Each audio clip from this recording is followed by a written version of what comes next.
Hello भाइयों, नमस्कार नमस्कार नमस्कार, गुड आफ्टरनून। कैसे हैं आप सभी dodos? Hello hello hello hello hello hello, dodo gang के सरदार का, डोडो गैंग के सभी सदस्यों को कोटि कोटि प्रणाम। नमस्कार नमस्कार नमस्कार। कैसे हैं आप सभी लोग? कैसी चल रही है पढ़ाई? वढ़ाई कर रहे होगे, मुझे उम्मीद है इस बात की। क्या ही पता करते भी हो या ना करते हो। नहीं भी करते होगे तो क्या ही दिक्कत है, पढ़ाई वढ़ाई तो होती रहती है जीवन भर, क्या दिक्कत है। ठीक है, पढ़ाई वढ़ाई का मसला तो है ही ना। Good afternoon good afternoon good afternoon. चलिए आज इस चैप्टर को खत्म करते हैं।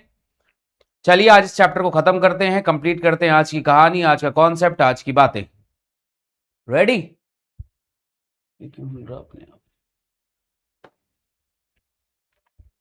Good afternoon good afternoon good afternoon good afternoon सभी बच्चों को मेरा ढेर सारा नमस्कार। आला आर्मी? हाँ, पूरी दुनिया की सारी आर्मी मेरे नाम पे ही ना रख लूं मैं। आला आर्मी, ये आर्मी, वो आर्मी, सब आर्मी? नहीं नहीं नहीं, बस जो रख गया अब रख गया भाई। आर्मी का नाम बार बार नहीं बदलते। ठीक है, स्टार्ट करें। अच्छा बताओ, प्रीवियस क्लास में पढ़ाया था मैंने तुम्हें अर्धसूत्रीय विभाजन का प्रोफेज। अगर समझ में आ गया तो बढ़िया से कह दो। आज बहुत सारी क्वेश्चन है, बहुत सारी बातें हैं। कल से फिर नेक्स्ट क्लास से नया चैप्टर स्टार्ट होगा हमारा। हाँ, आज खत्म हो गया है, बस ऐसी चुटकी बजाए चैप्टर खत्म। नाम ले ले पांडे जी का। ठीक है भाई, ठीक है। नाम है तुम्हारा पालनहारा। ठीक है, नाम में क्या रखा है? हम्म, नाम जान के क्या ही करोगे।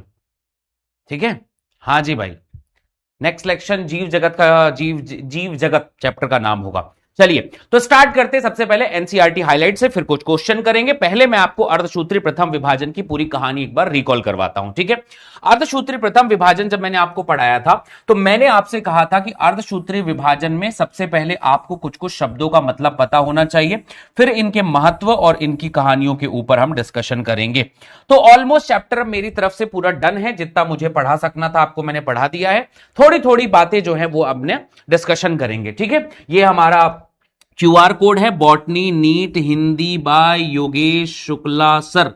ये चीज आपको वहां पर मिल जाएगी। ठीक है, ये चीज आप यहां पर कंप्लीट कर लीजिएगा। ठीक है, यहां पर पॉइंट ये हो जाएगा, यहां पर करना है। अब आता है कोश का चक्र में, कोश का विभाजन में मैं आपसे सिर्फ 2-3 शब्द कहूंगा और आपको उन शब्दों को वैसे ही पढ़ना है जैसा मैं आपको पढ़ा रहा हूं। ठीक है, बस मैं आपसे कह रहा हूं कि आपके पास में है जनाब प्रोफेज 1। ठीक है, आपके पास में है प्रोफेज 1।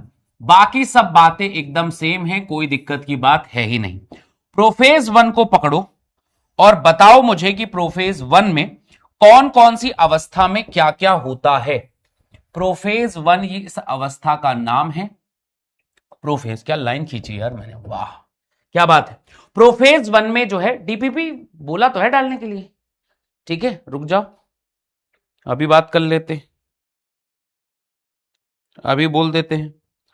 ठीक है, 1 मिनट।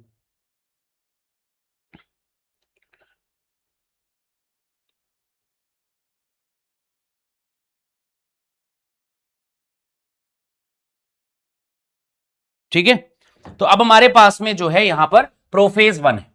अब आप मुझे बताइए, सबसे पहला मैंने आपको पढ़ाया था लैप्टोटीन। हिंदी नाम कमेंट सेक्शन में जल्दी से बता दो। दूसरा नाम आप मुझे बताइए। तो दूसरा नाम हमारे पास यहां पर आ जाएगा जिसका नाम है जाइगोटीन। सिर्फ शब्द लिखना है और पूरी कहानी अपने आप खत्म हो जाएगी। तीसरा नाम हमारे पास में है पैकाइटीन। चौथा नाम हमारे पास में है डिप्लोटीन, जिसका नाम है डिप्लोटीन। और पांचवा नाम हमारे पास में है डायाकेनाइसिस। ठीक है, डाइकेनेसिस इसे हम कहते हैं। अब सवाल आता है हमारे पास में तनु लेस्पा दीदी, जिसे हमने नाम कहा था, और इसका याद रखना लेस्पा दीदी। ठीक है, इसका हमारे पास में ट्रिक जो है वो लेस्पा दीदी है। अब हमारे पास अगली कहानी क्या कहलाती है? अगली कहानी कहती है कि लैप्टोटीन में क्या हुआ था, बताइए मुझे। गुण सूत्र का क्या हुआ था यहां पर?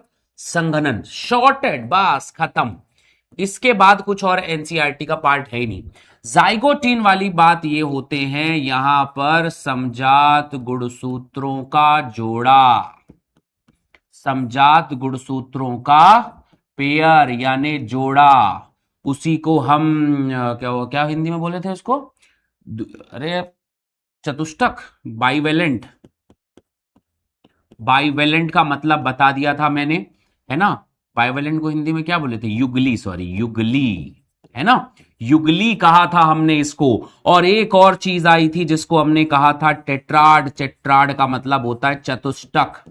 मुझे इसका मतलब बताया जाए फटाफट कि युगली का मतलब होता है 2 क्रोमोसोम, युगली का मतलब होता है 2 क्रोमोसोम, चतुष्टक का मतलब होता है 4 क्रोमैटिड, राइट, यस राइट। इसके बाद इसमें एक और चीज आई थी जिसका नाम था सिनेप्टोनेमल कॉम्प्लेक्स यानी सम्मिश्र। क्या इतनी बातें एकदम क्लियर है? तो हम पहुंच गए बेटा जी पेकाइटिन में। तो बेटा जी हम पहुंच गए यहां से, हम पहुंच गए यहां से पेकाइटिन में। जब हम पेकाइटिन में पहुंचे तो बेहद जरूरी प्रक्रिया यहां पर याद रखना, यहां पर होता है क्रॉसिंग ओवर। इसे मैंने कहा था पुनर्योजन, ठीक है, पुनर्योजन कहा था। इसी को मैंने कहा था क्रॉसिंग ओवर। इस स्टेज में दिखाई देगा आपको सिनैप्सिस, सिनैप्सिस, ठीक है। अगर हम इस पॉइंट पे यहां पर एक चीज कह दें कि यहां पर क्या बनता है, तो आप कह देना सिनैप्सिस। रिवीजन कर लो गाइस, फटाफट कर लो, आपस में बातें करता हुआ कोई मिला तो कूट पीट के जो है लाल कर दूंगा अभी मैं। सिनैप्सिस यहां पर बताया था मैंने, यहां पर बताया था मैंने रिकॉम्बिनेज एंजाइम, यहां पर मैंने कहा था रिकॉम्बिनेज एंजाइम के बारे में। और कुछ कहा था क्या यहां पर? हाँ बाबा, यहां पर कहा था रिकॉम्बिनेशन किसके किसके बीच में होता है, नॉन सिस्टर के मध्य, नॉन सिस्टर के मध्य। याद रखना किसके मध्य होता है, नॉन सिस्टर के मध्य यहां पर चीजें होती हैं। अगेन यहां पर जो है डिप्लोटीन में क्या होता है, डिप्लोटीन में सिनेप्टोनेमल कॉम्प्लेक्स जो है, सिनेप्टोनिमल जो कॉम्प्लेक्स होता है उसका हो जाता है विघटन, और विघटन हो जाएगा तो यहां पर क्या दिखाई देने लग जाती है, कियाज्मेटा दिखेगा। क्या दिखेगा, कियाज्मेटा दिखेगा। कौन दिखेगा, कियाज्मेटा। कैसा दिखता है, एक्स शेप्ड, ठीक है। और मैं अभी की अभी तुम्हें सवाल बनाऊंगा और पूरी एनसीईआरटी बताऊंगा कि कहां कहां से सवाल है। डाइकैनेसिस, यहां पर सिर्फ एक बात जिसका नाम है कियाज्मेटा का विघटन। कैसे होगा, धीरे धीरे धीरे धीरे धीरे धीरे, जैसे जैसे जैसे जैसे वो होता है, जैसे चैन खुलती है, विघटन हो जाता है। और रियल प्रोफेज यही है, बाकी सब तो प्रोफेज के नाम पे तमाशा थे। रियल प्रोफेज है पूर्वावस्था इज डन। नाचो, बैठे क्या हो, पूर्वावस्था इज डन, खत्म, टाटा बाय बाय, बस इतना ही अपने को पढ़ना होता है। ये हो गया पूरा का पूरा रिकॉल, और ये याद कर डाला तो लाइव झिंगा लाला। बाकी सब वही है, बीच में आए, इधर गए उधर गए, ये गया वो गया वो गया, डायग्राम में लिख दूंगा सब कुछ बन जाएगा। मेन चीज है अपनी कहानी ये कि इतना तो अपना बनना चाहिए। अब डायग्राम बना दीजिए। क्या इसका कल डायग्राम नहीं बनाया मैंने, कल डायग्राम नहीं बनाया, कल डायग्राम नहीं बनाया क्या? तो सबसे पहले भैया हमारे पास में लो यार, अब तुम लोगों की खुशी के लिए क्या क्या करना पड़ता है मुझे।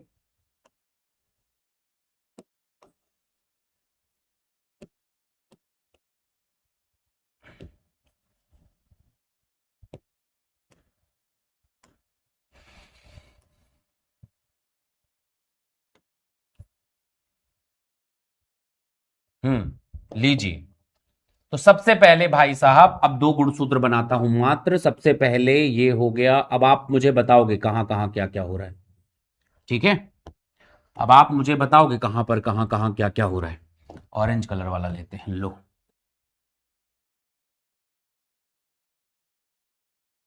ये हो गया, है ना। दूसरे वाले फेज में क्या होगा, इनके बीच में हमने क्या बना दिया, जोड़ा। डायग्राम दिख रहा है तो सब दिख रहा है, और डायग्राम नहीं दिखा तो सब गया। ठीक है, इसके बाद ये वाला पार्ट जो है ऐसे हो जाएगा, ये वाला पार्ट जो है ऐसे हो जाएगा, और इनके बीच में अब भी सिनेप्टोनिमल सम्मिश्र है। थोड़ी देर के बाद ये लोग और दूर दूर जाना शुरू कर देंगे भाई,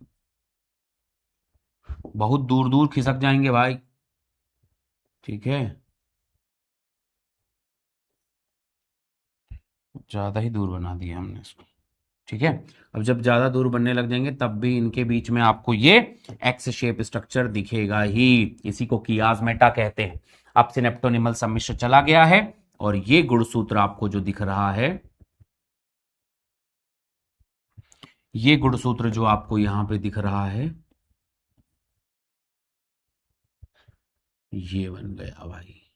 इधर का मामला उधर, इधर का मामला इधर। अब कोई नहीं कहेगा कि मुझे नहीं समझ में आया कि कौन कौन है। ये लैप्टोटीन है, ये जाइगोटीन है, ये पेकाइटीन है, ये डिप्लोटीन है, ये डायाकाइनेसिस है। राइट, सेट, खत्म बोल दीजिए, खत्म, खत्म बोल दीजिए, खत्म कह दीजिए एक बार, टाटा बाय बाय। आज के बाद प्रोफेज पे एक क्वेश्चन इस टॉपिक पे पक्का आएगा, और एक क्वेश्चन डन। मुझे नहीं मालूम बाकी सारी चीजें, 4 मार्क्स पक्का, इतने से तुम्हारा हो गया। ठीक है, खत्म बोलिए ना भाई, गॉट इट, डन। बहुत सुंदर, मजा आ गया। अब आओ एनसीईआरटी के हाईलाइट करूंगा, फिर आगे की बात बताऊंगा मैं। तो शुरू करते हैं सबसे पहले एनसीईआरटी के पॉइंट, और सुन लो पहले, प्रोफेज 1 को खत्म करना है, एनसीईआरटी के एक बिंदु को समझना। यहां पे कंफ्यूजन कहां से शुरू होगा, ध्यान से सुनना। हमने कहा, बहुत ध्यान सुनना, अगर कोई मस्खरी किया तो मान कर पटिया लाल कर देंगे। ठीक है, तो लाल नहीं होना है, तो ध्यान से सुनना, बात कोई नहीं करेगा। सबसे पहला सवाल है, लैंगिक प्रजनन द्वारा संतति के निर्माण में 2 युग्मकों का संयोजन होता है, जिसमें अगुणित गुणसूत्रों का एक समूह होता है। युग्मिक निर्माण विशिष्ट द्विगुणित कोशिकाओं में होता है। सवाल यह है, पहला सवाल, कि अर्धसूत्री विभाजन होता है तो 2 युग्मक मिलते हैं। अब जब 2 युग्मक मिलते हैं तो गुणसूत्रों की संख्या मिलती है, डबल हो जाती है, जिसमें अगुणित गुणसूत्रों का एक समूह होता है। पहली लाइन अगर डन है तो फटाफट कह दो डन।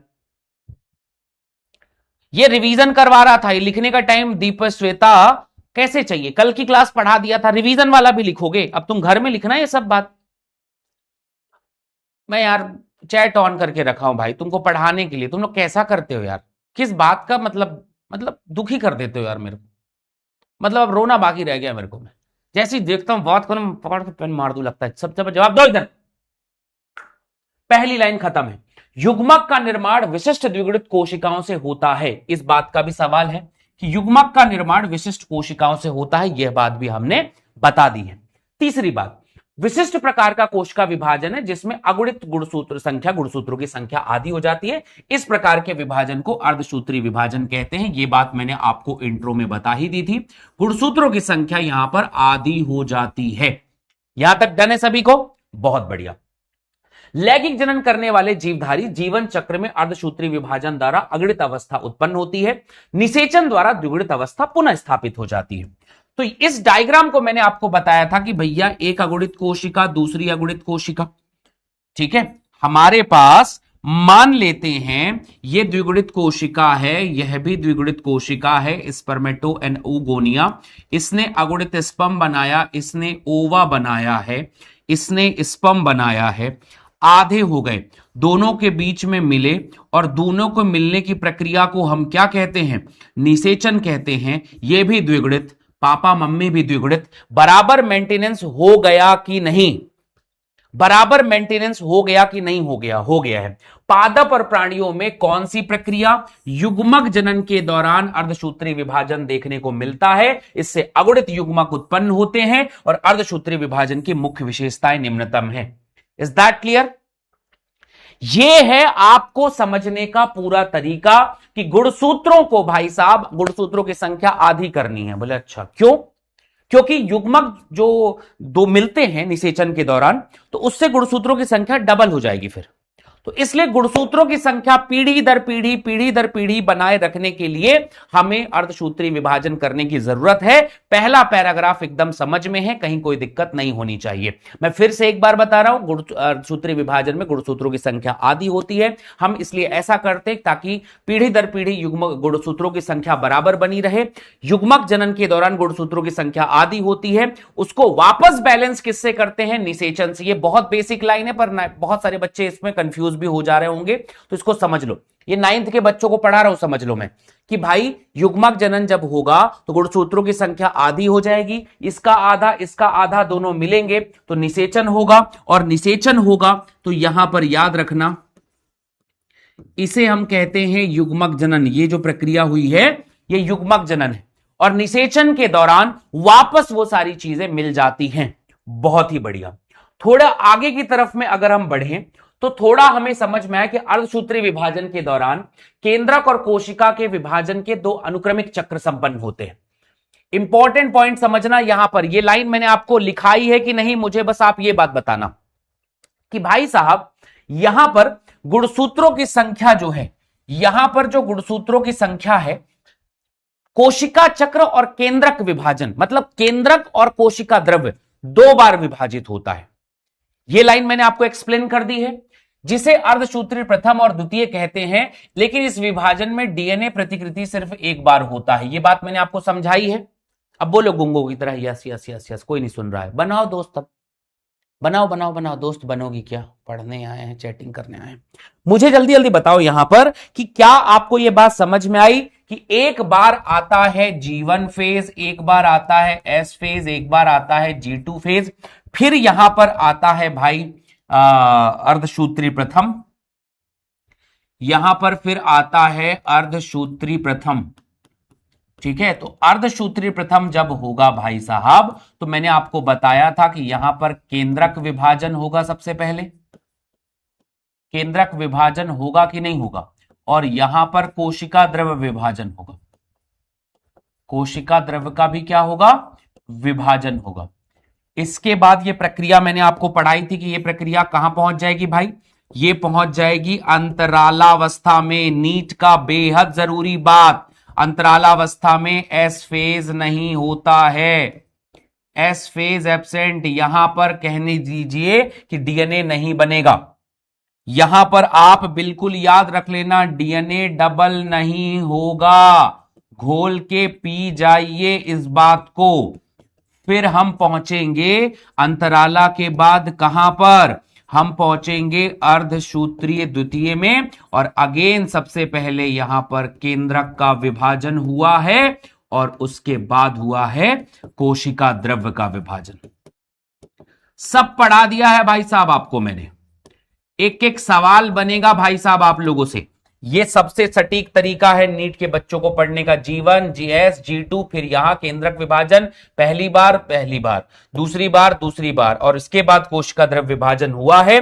तो आपको यह चीज दिख रही है कि बना एक बार है, विभाजन 2 बार हो रहा है। एस अवस्था के दौरान पैतृक गुणसूत्रों के प्रतिकृति के साथ समान संतति अर्धगुणसूत्र बनने के बाद अर्धसूत्री 1 प्रावस्था प्रारंभ होती है। जब एस प्रावस्था आ जाती है, सब कुछ अपना अपना हो जाएगा, तब आ जाएगा प्रथम अवस्था। अर्धसूत्री द्वितीय विभाजन में समजात गुणसूत्रों का युगलन पुनर्योजन होता है। गलत जवाब, पहला आंसर है। एनसीईआरटी सुधार लेना, यह अर्धसूत्री प्रथम विभाजन में होता है। अर्धसूत्री द्वितीय के अंत में 4 अगुणित कोशिकाएं बनती हैं। अर्धसूत्री विभाजन को निम्न अवस्थाओं में बांटा गया है। इस बात को समझ लेना कि अर्धसूत्री प्रथम विभाजन में समजात गुणसूत्र पहले तो आते हैं और आपस में पुनर्योजन होता है। 4 में अंत में 4 अगुणित कोशिकाएं बनती हैं। यह अवस्था है पूर्वा मध्या पश्चा अंत्या, पूर्वा मध्या पश्चा अंता। इस लाइन में किसी को कोई दिक्कत? इस लाइन में आपको यह लिखा है कि अर्धसूत्री विभाजन 2 पदों में होता है, समसूत्री 1 बार में होता है। वहां पर एक बार संश्लेषण होता है और एक बार ही विभाजन होता है। यहां पर एक बार चीजें बनती हैं, दो बार विभाजित होती हैं। दो बार केंद्रक विभाजन होगा, दो बार कोशिका द्रव्य विभाजन होगा। तीसरी बात में हम पहुंचे तो भैया अर्धसूत्री प्रथम विभाजन द्वितीय विभाजन में क्या अंतर है? देखो यार, हो सब कुछ वैसे ही रहा है। संघनन यहां पर भी होगा, मध्य में ये लोग भी आएंगे, विभाजित ये लोग भी होंगे। पर सबसे बड़ा सवाल है एनाफेज का कि ऊपर में समजात गुणसूत्र का विखंडन होता है, अलग आपस में जुड़ते हैं, वहां पर अलग जोड़ा है, और दूसरी के बाद गुणसूत्र ही अलग हो होकर सेंट्रोमेयर से डिवाइड हो होकर के नई 4 कोशिका बनाती है। अब बहुत ध्यान से सुनना, मैं जितना बता रहा हूं इससे तुम्हारा काम बन जाएगा, पूरे क्वेश्चन बन जाएंगे, इससे ज्यादा एक लाइन पढ़ने की जरूरत नहीं है, डंके की चोट पे बोल रहा हूं, ध्यान से सुनना। अर्धसूत्री प्रथम विभाजन में क्या हुआ? पूर्वावस्था प्रथम आई। अर्धसूत्री प्रथम की विभाजन की अवस्था को आपने देखा, there is lot of phase, इसलिए यहां पर प्रोफेज बड़ा है। समसूत्री विभाजन की पूर्वावस्था से की जाए तो यह लंबी और जटिल है। इस लाइन को समझने में किसी को कोई दिक्कत कि तुम्हारे सामने अगर प्रश्न लिखा हुआ रहे कि यह लंबी और जटिल है तो है, there are 5 phases, lepto, zygo, pachytene, diplotene, diakinesis, 5 phase हैं। गुणसूत्र के व्यवहार के आधार पर आपने ये जो बंटवारा किया है 5, किस आधार पर किया है? तो बोलना गुणसूत्र के व्यवहार के आधार पर। ये भी बहुत इंपॉर्टेंट हिडन लाइन टाइप की है, थोड़ा सा कहीं ना कहीं पूछा जा सकता है कि यहां पर याद रखना, ये जो बंटवारा हमने किया है ये गुणसूत्र के व्यवहार के आधार पर हमने किया है कि गुणसूत्र का व्यवहार कैसा होता है।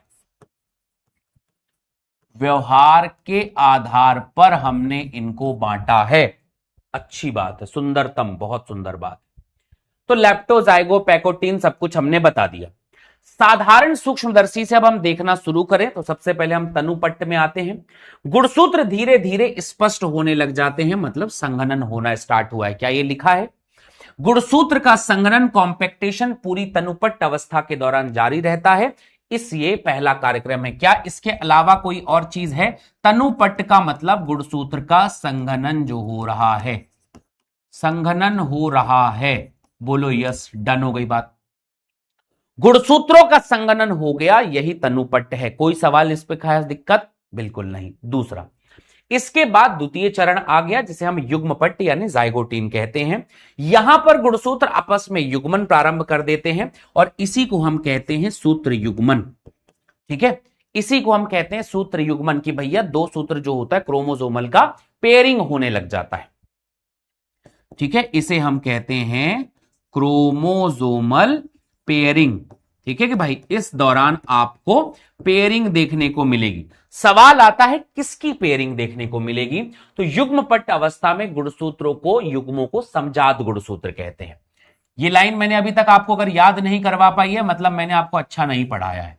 और अगर आपको यह बात याद हो गई कि जाइगोटीन वो स्टेज है जिसमें समजात गुणसूत्र बनते हैं। समजात गुणसूत्र क्या होते हैं? 2 एक जैसे गुणसूत्र आजू बाजू आकर के पकड़ जाएंगे, समजात गुणसूत्र कहलाएंगे।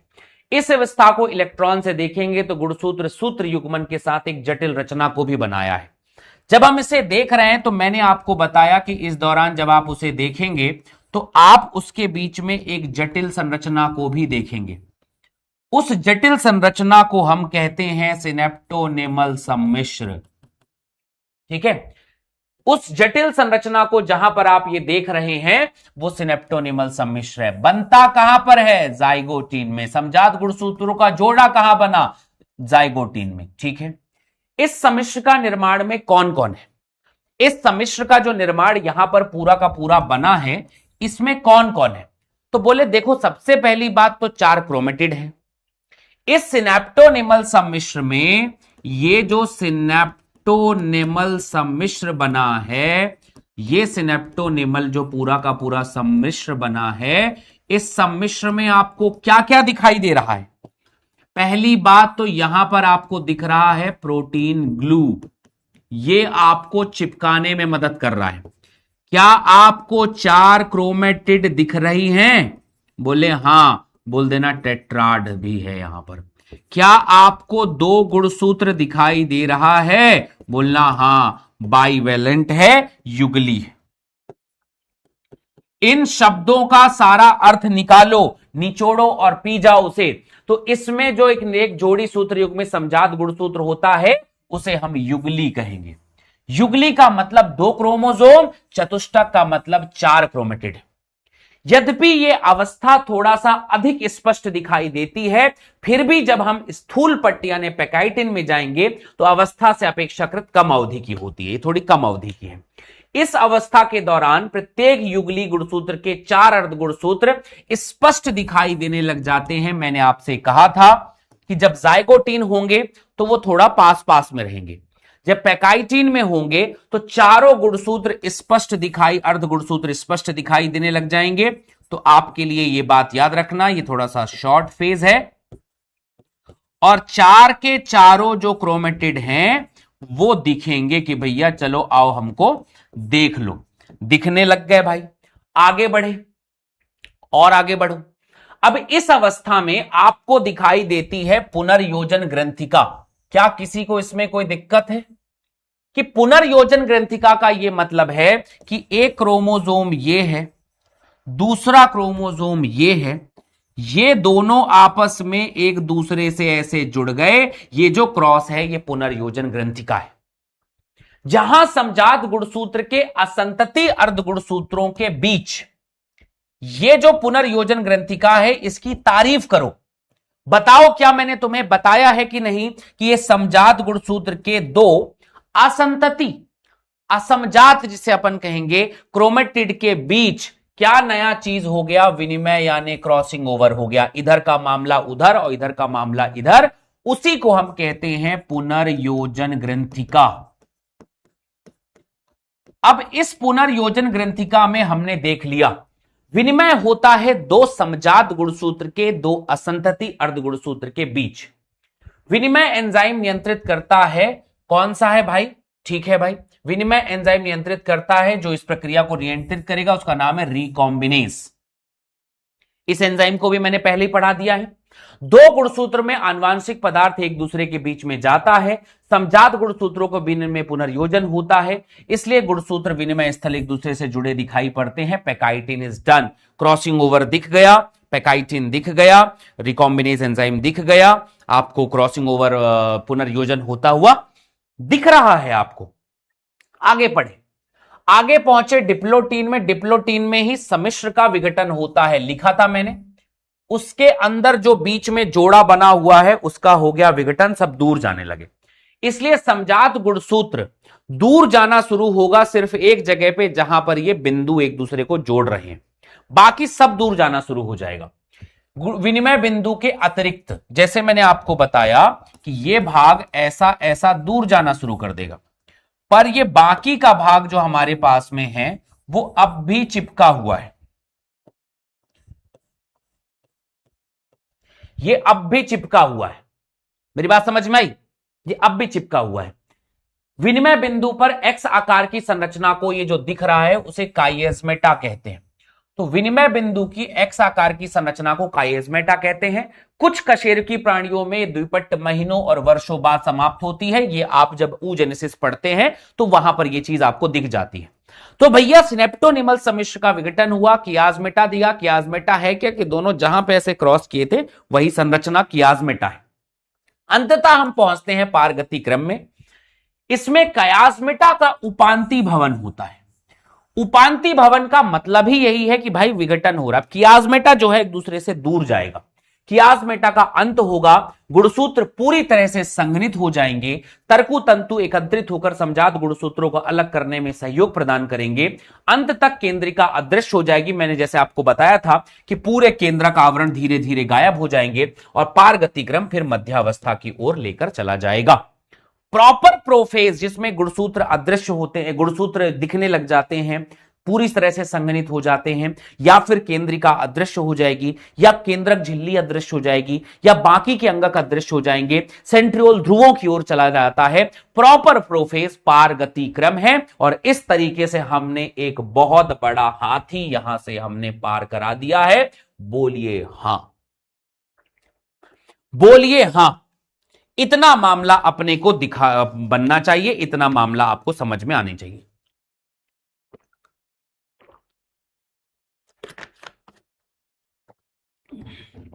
बोलिए यस।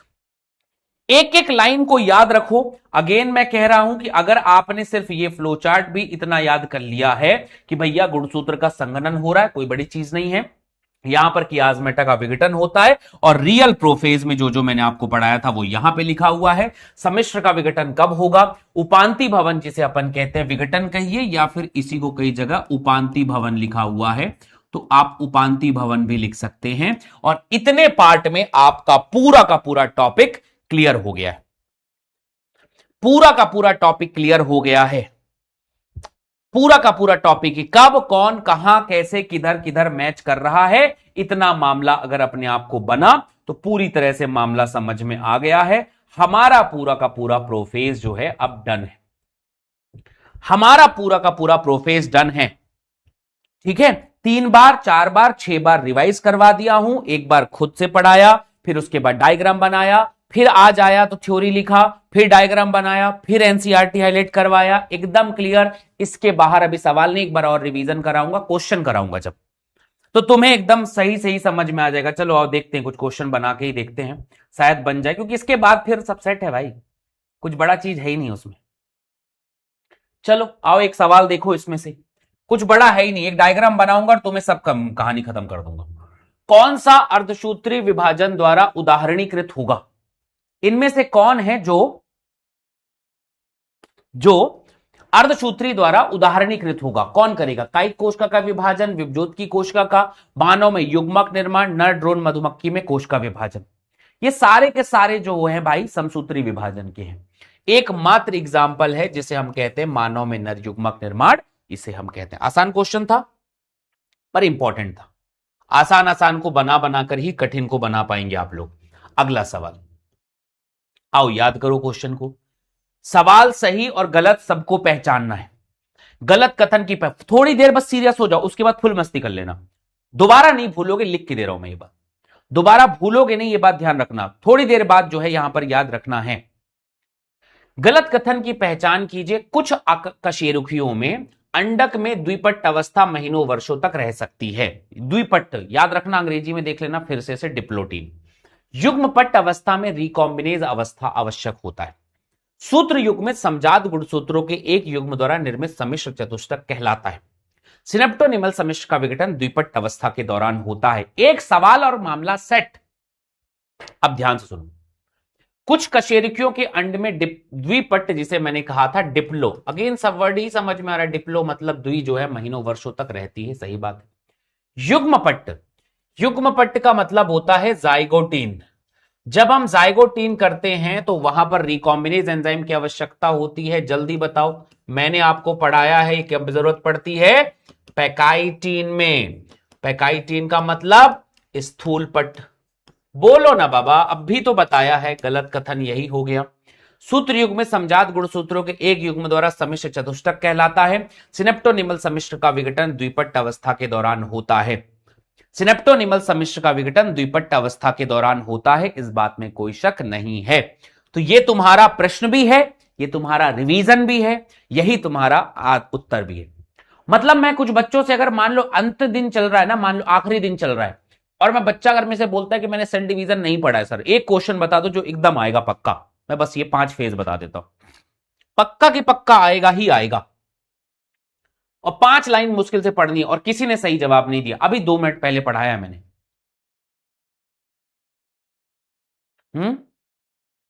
ठीक है, किसी एक ने भी सही जवाब नहीं दिया है। किस विशिष्ट अर्धसूत्री प्रावस्था के दौरान आनुवांशिक विभिन्नता के लिए उत्तरदायी घटना होती है? One of best question. पारगतिक्रम, द्विपट्ट, युग्मपट्ट, स्थूलपट्ट। बताओ जवाब। वो कौन सा फेज है जब आनुवांशिक विभिन्नता के लिए उत्तरदायी घटना, मतलब रिकॉम्बिनेशन, मतलब क्रॉसिंग ओवर, ये जो क्रॉसिंग ओवर होती है उसके बारे में बताइए। ये जो क्रॉसिंग ओवर होती है उसके बारे में बताइए कि क्रॉसिंग ओवर कहां पे होती है।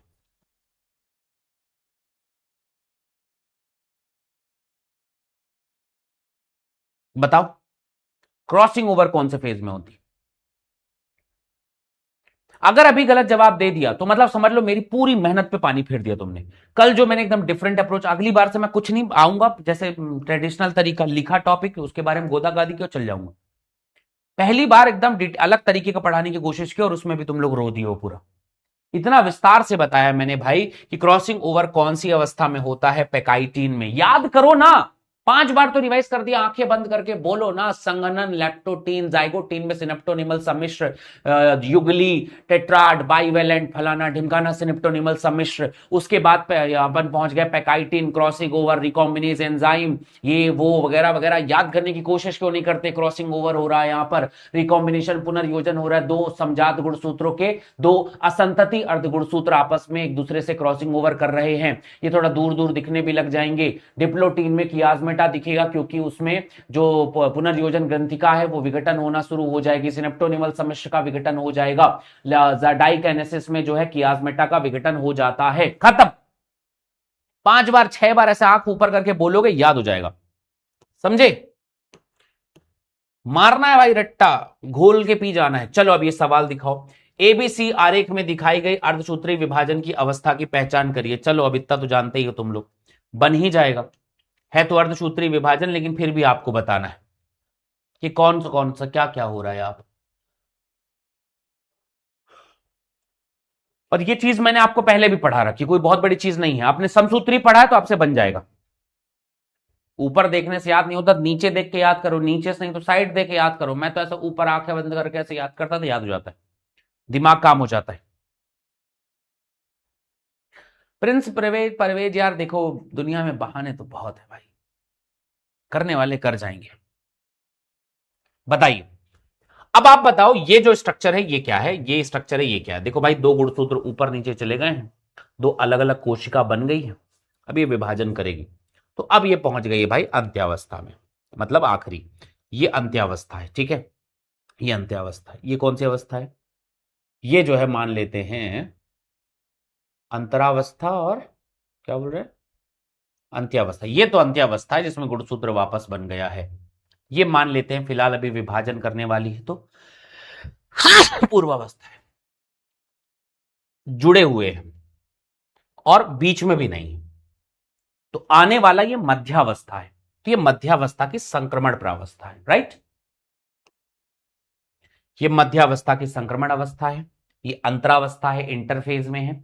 अब ये जाके आगे जाकर डिवाइड होना शुरू होगा और ये है हमारा अंतरावस्था, एनाफेज। बन गई बात? ठोक दो ताली, बन जाएगा। कैसे समझ में आया?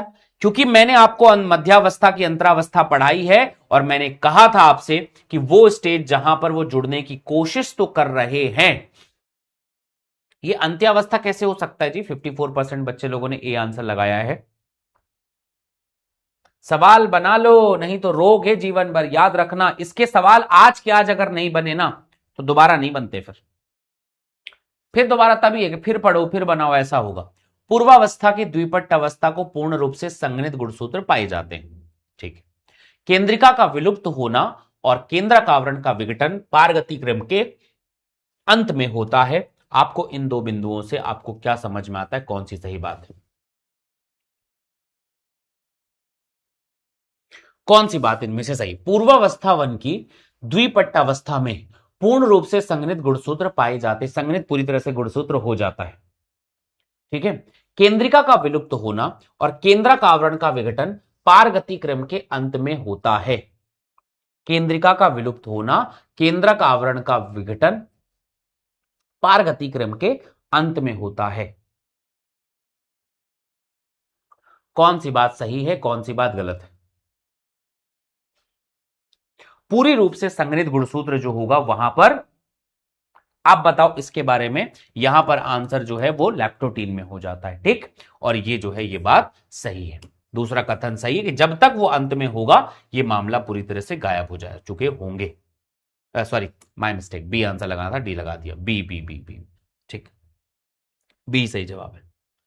48 गुणसूत्र और 2C डीएनए मात्रा वाली एक कोशिका समसूत्री विभाजन से गुजरती है। अंत्यावस्था में प्रत्येक संतति केंद्रक में गुणसूत्रों की संख्या और डीएनए की मात्रा क्या होगी? आपको क्या लगता है? फिर आता हूं फिर एक डायग्राम बनाने और पूरी कहानी को हम लोग अभी फटाफट सेट कर देंगे।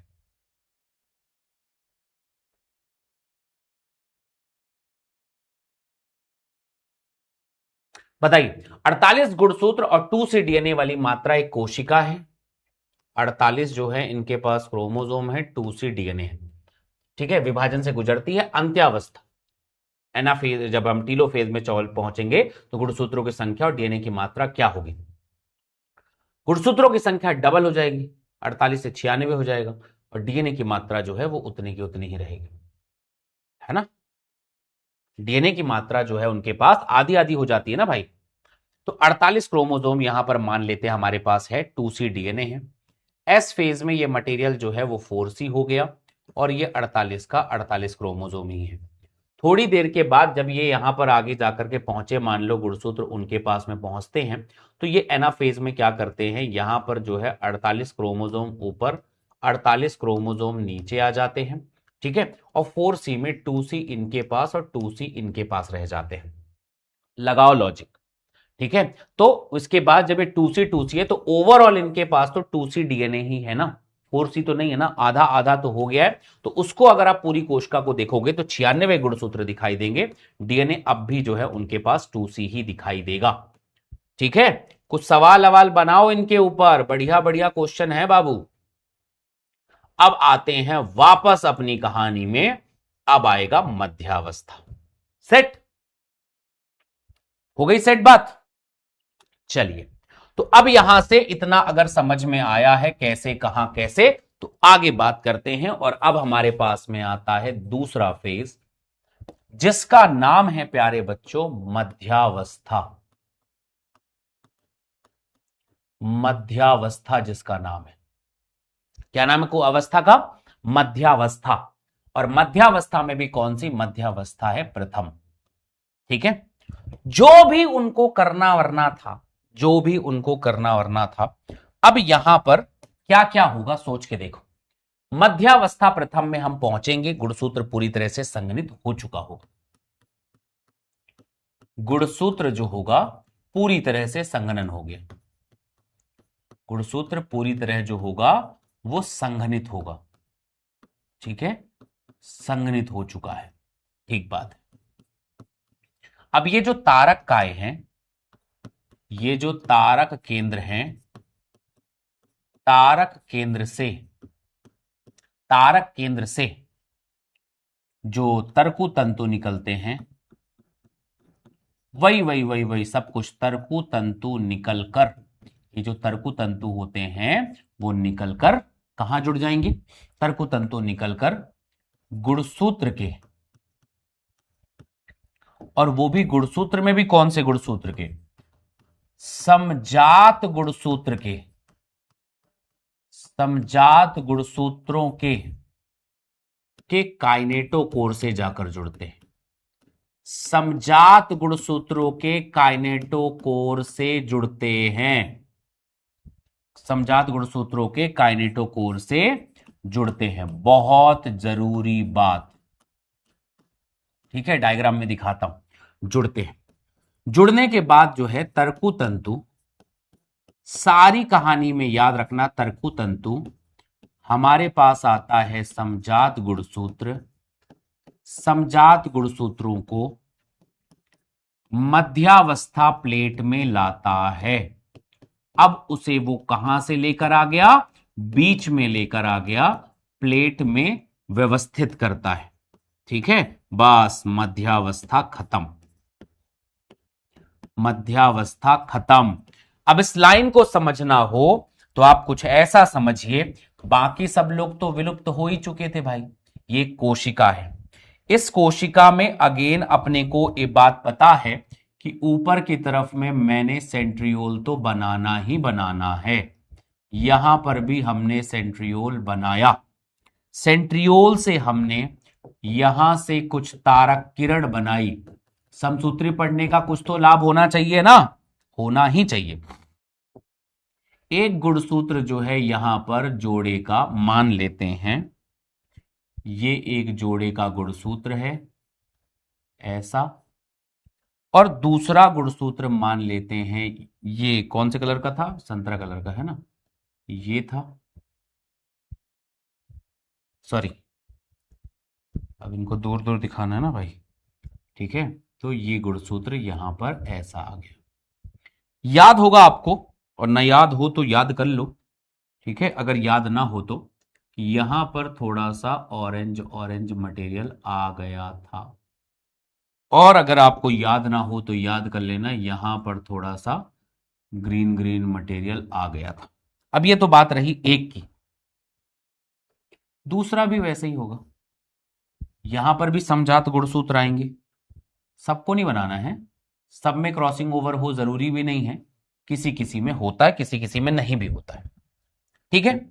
कोई ऊपर है कोई नीचे है, आप बताओ, एक काइनेटोकोर इधर, एक काइनेटोकोर इधर, एक काइनेटोकोर इधर, एक काइनेटोकोर इधर, खींच दो मामला भाई,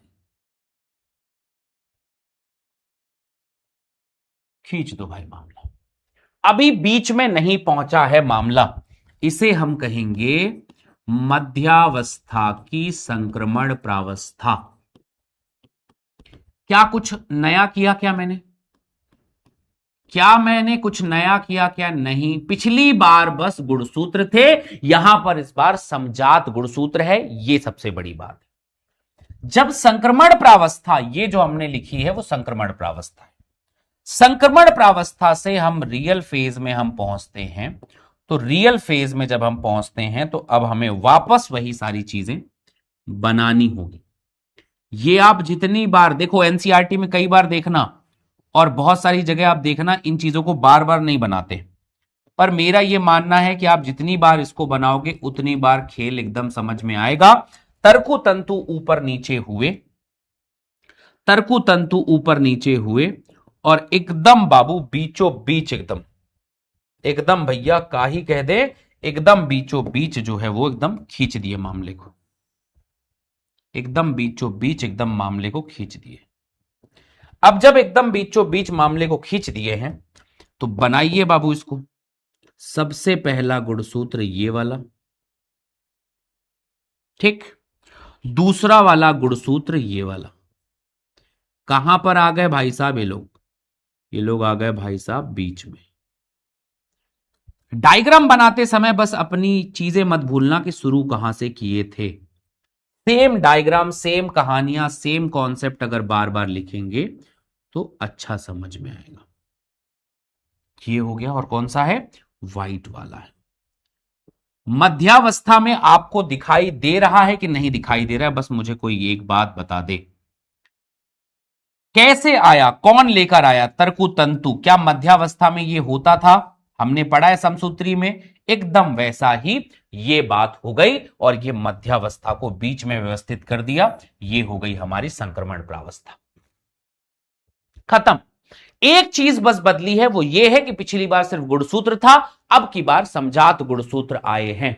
बहुत ही सुंदर बात, इतना तो हमने कंप्लीट कर लिया। फिर से बता दूं मैं कि गुणसूत्र भाई साहब जो इधर उधर समजात गुणसूत्र पूरा इधर उधर का करने के बाद सब कुछ जो है एकदम तर्कु तंतु से जुड़े, तर्कु तंतु से जुड़ने के बाद सबको वो बीच में खींच दिया, हमने पढ़ रखा है, कोई बहुत बड़ी चीज तो है ही नहीं इसमें। तीसरे नंबर की प्रावस्था में हम पहुंचते हैं कि अब हम पहुंचेंगे पश्यावस्था में, और पश्यावस्था प्रथम, वेरी इंपॉर्टेंट पॉइंट। पश्यावस्था वन में अब वेरी इंपॉर्टेंट पॉइंट में क्या निकल कर आएगा कि हमारा जो एनाफेज वन है उसकी तारीफ करिए और बताइए कि क्या होता है। तो बताना यहां तर्कु तंतु का संकुचन होगा, सबसे पहली बात तो यह होगा। यहां पहुंचने के बाद जो है तर्कु तंतु क्या होते हैं?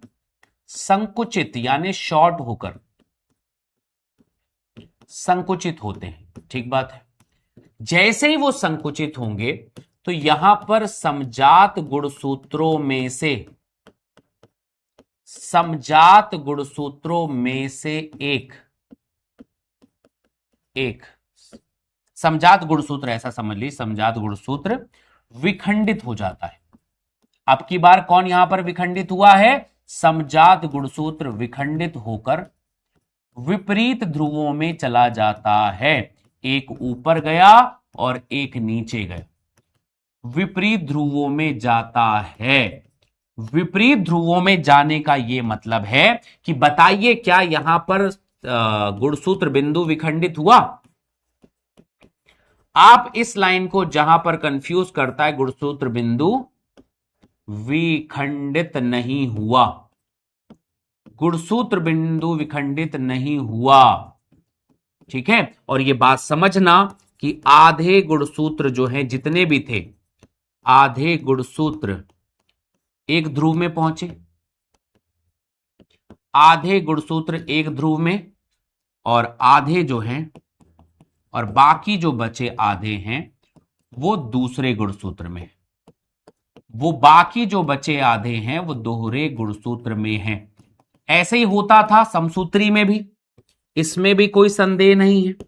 द्विगुणित से अगुणित बनने में भी आपको इसमें कोई संदेह नहीं होना चाहिए कि हमने भैया सब चीजों को गायब किया, गायब करने के बाद हमारे पास अगेन बनाइए, बनाते रहिए इसको।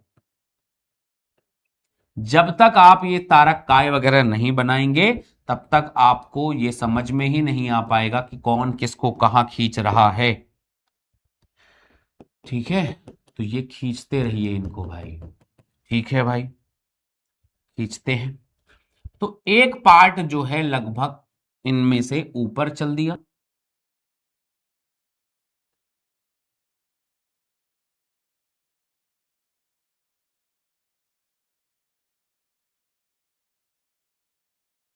ठीक है, एक पार्ट ऊपर चल दिया और दूसरा पार्ट जो है यहां से इस ऑरेंज कलर का जो था वो ऐसा इधर खींच दिया। क्यों खींचा गया? क्योंकि ये वाला और ये वाले पार्ट को हम यहां से खींच रहे थे, छोटा कर दिया। ध्रुवों की ओर ये लोग भी गए हैं, पर इस बात का ध्यान रखना कि ध्रुवों की ओर जाने वाले जो लोग थे, ध्रुवों की ओर जाने वाले जो लोग थे वो अब पूरा का पूरा गुणसूत्र है, वो भी समजात। कौन सा है? समजात, वो समजात गुणसूत्र है। और समजात गुणसूत्र जो होता है, आइए बाबू, एक कौन सा कलर का था? व्हाइट कलर का। एक कौन सा कलर था? ब्लू कलर का। दोनों को खींचना यहां से शुरू कर दिए। ये देखो भैया, ये है हमारा पश्चावस्था। स्पेशल पॉइंट मैं आपको बता रहा हूं, स्पेशल पॉइंट आपको एकदम याद रख लेना कि स्पेशल पॉइंट ये होगा कि कब समजात गुणसूत्र अलग होंगे, कब समजात गुणसूत्र अलग होंगे। समजात गुणसूत्र अलग होते हैं, पर एक बात एकदम राटा मार के रख लो कि गुणसूत्र बिंदु जो होंगे वो विखंडित, गुणसूत्र बिंदु जो होते हैं वो विखंडित नहीं होते। गुणसूत्र बिंदु जो होते हैं वो विखंडित नहीं होते। Anaphase is done. एक बार टीलो तक पहुंच जाऊं फिर मैं आप लोगों से पूछूंगा कि क्या करना है। समझ में आ भी रहा है कि छोड़ दे पढ़ाई वढ़ाई। इसके बाद हम पहुंच गए पश्चा के बाद अंत्यावस्था में। थोड़ा जल्दी जल्दी लिखना बाबू, है ना, बहुत आसान आसान चीजें पढ़ा रहा हूं, दोबारा दोबारा पढ़ाया है सब चीजें। अंत्यावस्था का मतलब अब हमारे पास हम पहुंच गए टीलोफेज में, और टीलोफेज में भी कौन सा? 1। अब टीलोफेज में क्या होता है तो आप ये बताना, समजात गुणसूत्र विखंडित होकर ध्रुवों में पहुंच गए, समजात गुणसूत्र जो है अलग होकर विपरीत ध्रुवों में पहुंच गए, विपरीत ध्रुवों में पहुंच गए। विपरीत ध्रुवों में क्या हो गए बाबा? पहुंच गए। अब जब वो विपरीत ध्रुवों में पहुंच गए तो सामान्यतः कभी गुणसूत्र का विखंडन, गुणसूत्र का विसंघनन, कि भैया जो तुम लोग बने थे वो वापस हो जाओ, विसंघनन हो जाता है। ये हो भी जाता है पूरी तरह से, कभी कभी नहीं भी हो जाता है। तो गुणसूत्र का विसंघनन हो जाता है। गुणसूत्र का विसंघनन होगा, थोड़े थोड़े कुछ कुछ अंगक जो हैं वो अंगक जो है पुनः कई बार दिखते भी हैं, कई बार नहीं भी दिखते हैं, पर याद रखना गुणसूत्र का संघनन यहां पर हो जाता है। ठीक। अब सबसे पहले इस बात को समझो कि यह मामला है, ठीक है, क्योंकि उस कोशिकाओं को जो आपको चाहिए होगा वो अंगक वगैरह तो आपको दिखाना ही पड़ेगा। अंगक जो होते हैं पुनः दिखेंगे, उनके पास जो जो अंगक गायब हुए थे वो पुनः दिखाई देने लग जाएंगे, ठीक है, पुनः दिखाई देने लग जाएंगे। तो आप इस बात को बिल्कुल कंठस्थ याद कर लो भाई कि ये ऐसे थे, नहीं थे, बिल्कुल थे। ऊपर की तरफ में पहुंचे, नीचे की तरफ में पहुंचे, और नीचे की तरफ में जो है वापस केंद्रक झिल्ली इन्होंने बना ली, इन्होंने भी वापस केंद्रक झिल्ली बना ली। आप पूछना वहां पर विसंगनित हो जाता है, अंगक पुनः दिखाई देने लग जाएंगे, और उन अंगकों में से मेन जो अंगक है केंद्रक झिल्ली पुनः बन जाएगी। केंद्रक झिल्ली जो होती है वापस से बन जाएगी। अब एक बात बताओ कि एक सेल में, जस्ट एग्जाम्पल के लिए मेरी बात को ये सोचना, एग्जाम्पल के लिए कि एक कोशिका थी, मान ले इसके पास में 16 क्रोमोसोम थे, 16, तो 8-8 का जोड़ा बना था, 8-8 का जोड़ा बना था। जैसे ही हम एनाफेज में आए तो उनमें से पहले भैया 8 ऊपर गया और 8 नीचे गया, 8 ऊपर और 8 नीचे गया। जब हम अंत्यावस्था में आए तो 8 अपना अलग हो गया, 8 अपना अलग हो गया। कुछ फर्क समझ में आया ना? तो गुणसूत्रों की संख्या आधी हो जाती है भाई, और ये कोशिका बन गई। याद रखना, एक कोशिका के अंदर 2 केंद्रक हैं, एक कोशिका के अंदर 2 केंद्रक हैं, और इसके बाद ये करेगा साइटोकाइनेसिस। साइटोकाइनेसिस का मतलब अब हमको क्या करना है, कोशिका द्रव्य का भी तो विभाजन करना है, और कोशिका द्रव्य का विभाजन हमने किया बालक, अगेन वही जैसे होता है वैसा ही, ठीक है। एक केंद्रक यहां पर है, सॉरी, एक केंद्रक यहां पर है, ठीक है, एक केंद्रक यहां पर है, दूसरा केंद्रक यहां पर है, और इसने धीरे धीरे बंटवारा करना शुरू किया होगा, ठीक है, इसने धीरे धीरे बंटवारा करना शुरू हुआ होगा। एक कोशिका ये, दूसरी कोशिका ये, यहां पर 2 अगुणित, 2 जो हैं इनके पास क्या बन जाती हैं, अगुणित कोशिकाएं, 2 अगुणित कोशिकाएं निर्मित होती हैं। अब ये सवाल है कि भाई यहां पर जो है वो हो भी सकता है कि वो लोग बन जाएं, और हो भी सकता है कि वो लोग अलग हो जाएं। तो जब वो अलग हुआ है भाई साहब, तो आप उसके लिए आप ऐसा बनाएंगे, 1 मिनट, उसके लिए आप फिलहाल आप ऐसा बना दीजिए कि हो सकता है कि वो दिख भी सकता है, हो सकता है कि उसके पास मटेरियल तो अभी रहेगा ही ना, हो सकता है उसको दिख भी सकते हैं लोग, ठीक है। जैसे मैंने बताया कि पूरी तरह से वो गायब हो जाए जरूरी नहीं है, गुणसूत्र कभी कभी पूरी तरह से विसंगनित नहीं होता, ठीक। अब लेकिन अगर आप इस बात को गौर फरमाओगे तो मैंने आपको बताया था कि यहां पर ये स्ट्रक्चर है और यहां पर ये स्ट्रक्चर है, हो गई बात खत्म। और ये लोग जो हैं फिर अपने बाहर की तरफ यहां पर ऐसा एक अंगक, एक अंगक झिल्ली वगैरह बना ली, 2 अगुणित कोशिकाएं निर्मित हुई हैं, और 2 अगुणित कोशिकाओं में इस बात का पूरा अंदेशा आपको होना चाहिए भैया कि जब ऐसा बना है तो इनके पास जो है भाई साहब ऐसी ऐसी कोशिकाएं, ठीक है। कुछ दिख रहा है? देखो बाबा, देखो देखो देखो, क्या गुणसूत्रों की संख्या जो है आधी कैसे हुई है, गुणसूत्रों की संख्या आधी कैसे हुई है, देखिए इस बात को, और डायग्राम को एकदम रट्टा मार के, घोल मार के पी जाओ, हो गया अर्धसूत्री प्रथम विभाजन समाप्त। अर्धसूत्री प्रथम विभाजन समाप्त। तुम कुछ कहो उससे पहले ही मैं एक बार पूरा रिकॉल करवा दूं, पूरा बता दूं कि मैंने आपको क्या पढ़ाया है। मैंने आपको सबसे पहले मध्यावस्था प्रथम पढ़ाई है, गुणसूत्र पूरी तरह से संगनित होता है, तारक केंद्र से तर्क तंतु मिलकर समजात गुणसूत्रों के काइनेटोकोर से आकर जुड़ते हैं, ठीक है। तर्कु तंतु समजात गुणसूत्र को मध्यावस्था प्लेट में लेकर जाता है। तो भैया जब ये सब कुछ बन जाते हैं तो ऊपर नीचे जो है पहले संक्रमण अवस्था में ऊपर नीचे रहेंगे, फिर बीच में आ गए, मध्यावस्था प्लेट में आ गए। जब मध्यावस्था प्लेट में आ गए तो फिर पश्चावस्था आ गया, एनाफेज। एनाफेज में खींचेगा, आधा समजात गुणसूत्र ऊपर आधा नीचे की तरफ चला जाएगा। तो सवाल यह है कि क्या यहां पर गुणसूत्र बिंदु विखंडित हुआ? ना मुन्ना ना। अभी भी याद रखना, यहां से एक इंपॉर्टेंट पॉइंट आ जाता है कि संतति गुणसूत्र, संतति गुणसूत्र जिसे अर्ध गुणसूत्र कहते हैं, संतति अर्ध गुणसूत्र अभी भी, संतति गुणसूत्र अभी भी जो होते हैं, अभी भी संतति अर्ध गुणसूत्र अभी भी किससे जुड़े रहते हैं? गुणसूत्र बिंदु से जुड़े हुए हैं।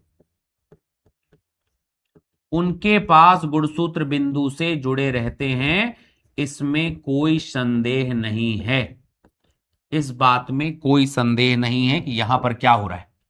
तो समजात गुणसूत्र विखंडित होकर विपरीत ध्रुवों में चले जाते हैं। गुणसूत्र बिंदु विखंडित नहीं हुआ है, गुणसूत्र बिंदु विखंडित नहीं हुआ है। आधे गुणसूत्र एक ध्रुव में, आधे ऊपर की तरफ में चले गए, इसलिए जो भी द्विगुणित है वो अगुणित हो जाएगा।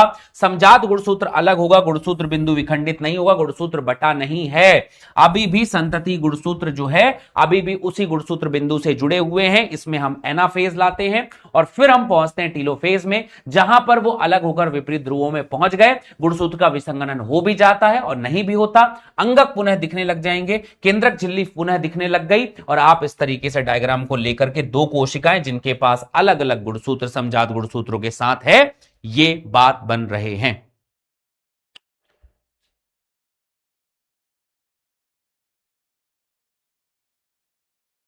पूरी तरह से विसंगनित हो भी जाता है, नहीं भी होता है। एनसीईआरटी के डायग्राम्स के हिसाब से तो नहीं होता है। ठीक है, हेलो भाई, लिखो यार, लिखो, तुम लोग लिख ही लो यार, पूरा छाप डालो, पूरा छाप डालो, छाप डालो, छाप डालो।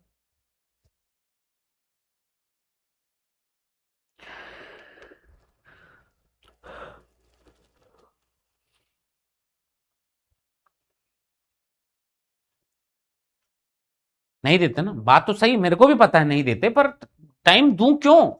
तुम नीट के विद्यार्थी हो, है ना, तुम नीट के विद्यार्थी हो, थोड़ा तुम लोग जल्दी नहीं लिख सकते? मैं बस टाइम देता जाऊं, देता जाऊं, देता जाऊं, देता जाऊं, ऐसे थोड़ी चलता है। छापो जल्दी जल्दी, छापो जल्दी जल्दी, फटाफट फटाफट कंप्लीट करोगे क्या, कहां कैसे क्या होगा?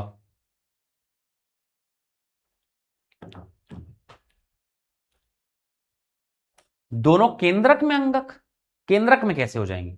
अंगक जो थोड़े थोड़े हैं वो आ जाते हैं वापस, केंद्रक केंद्रक इनको चाहिए होता है ना। ठीक है, छाप लिए, बहुत सुंदर बात, अब प्रसन्न हो, बहुत अच्छी बात है ये तो। अब इसके बाद आता है इंटरकाइनेसिस स्टेज। अब आता है हमारे पास अर्धसूत्री समाप्त हो गया। तो यहां पर सवाल आता है कि जो अर्धसूत्री है, उस अर्धसूत्री प्रथम के बाद, अर्धसूत्री फर्स्ट के बाद एक शॉर्ट छोटा गैप आता है, छोटा गैप आता है। बोलिए ठीक है, छोटा गैप आता है, उस छोटा गैप का नाम क्या है भाई? ठीक है, उस छोटे वाले गैप का नाम क्या है भाई? उस छोटे वाले गैप का नाम है भाई अंतरालावस्था। अंतरालावस्था, हिंदी में कहते हैं उसको इंटरकाइनेसिस।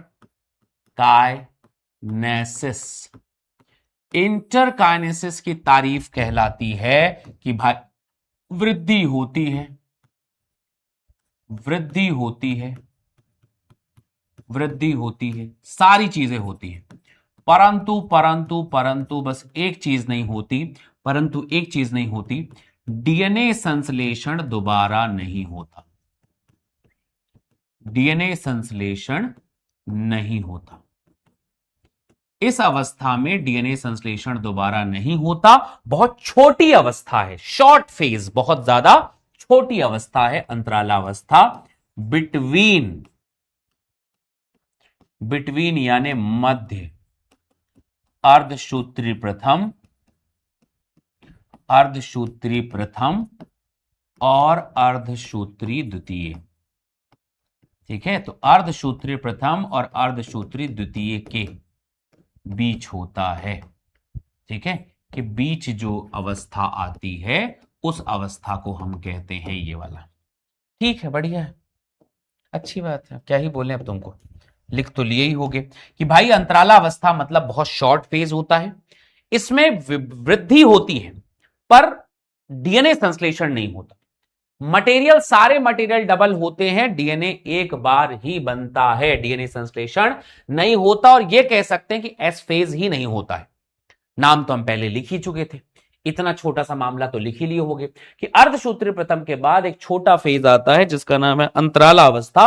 और इस अवस्था की खास बात यह है कि यहां पर डीएनए संश्लेषण नहीं होता पर विभाजन जो है वो तो वृद्धि जरूर होगी। ठीक, आओ फिर हम पहुंचे भैया बी नंबर के पार्ट में और इसका नाम है अर्धसूत्री द्वितीय। इसका नाम है अर्धसूत्री द्वितीय। ठीक है, अर्धसूत्री द्वितीय जो हमारे पास में है उसका नाम है मिओसिस 2। तो अब हमारे पास क्या आएगा, अब हमारे पास में एक बात को याद रखना कि अंतरालावस्था के बाद, अंतरालावस्था के बाद ये जो अगुणित कोशिकाएं हैं, ये अगुणित कोशिकाएं हैं। क्या है ये? अगुणित कोशिकाएं। अगुणित कोशिकाएं हैं, अगुणित कोशिकाएं आगे का विभाजन करती हैं, आगे का विभाजन करेंगे, इसके आगे का जो मामला है वो विभाजन करेंगी। ठीक है, आगे का विभाजन करेंगे। तो ठीक है भाई, इसमें उप अवस्था, पहली अवस्था का नाम बताओ। इसमें पहली अवस्था आएगी पूर्व अवस्था, इसमें पहली अवस्था आएगी पूर्वावस्था। तो पूर्वावस्था यहां पर हो गई द्वितीय। अगेन जो बाकी का मटेरियल है, गुणसूत्र जो बचे हुए अगर अलग भी हैं तो गुणसूत्र जो होंगे वो पुनः संघनित होंगे।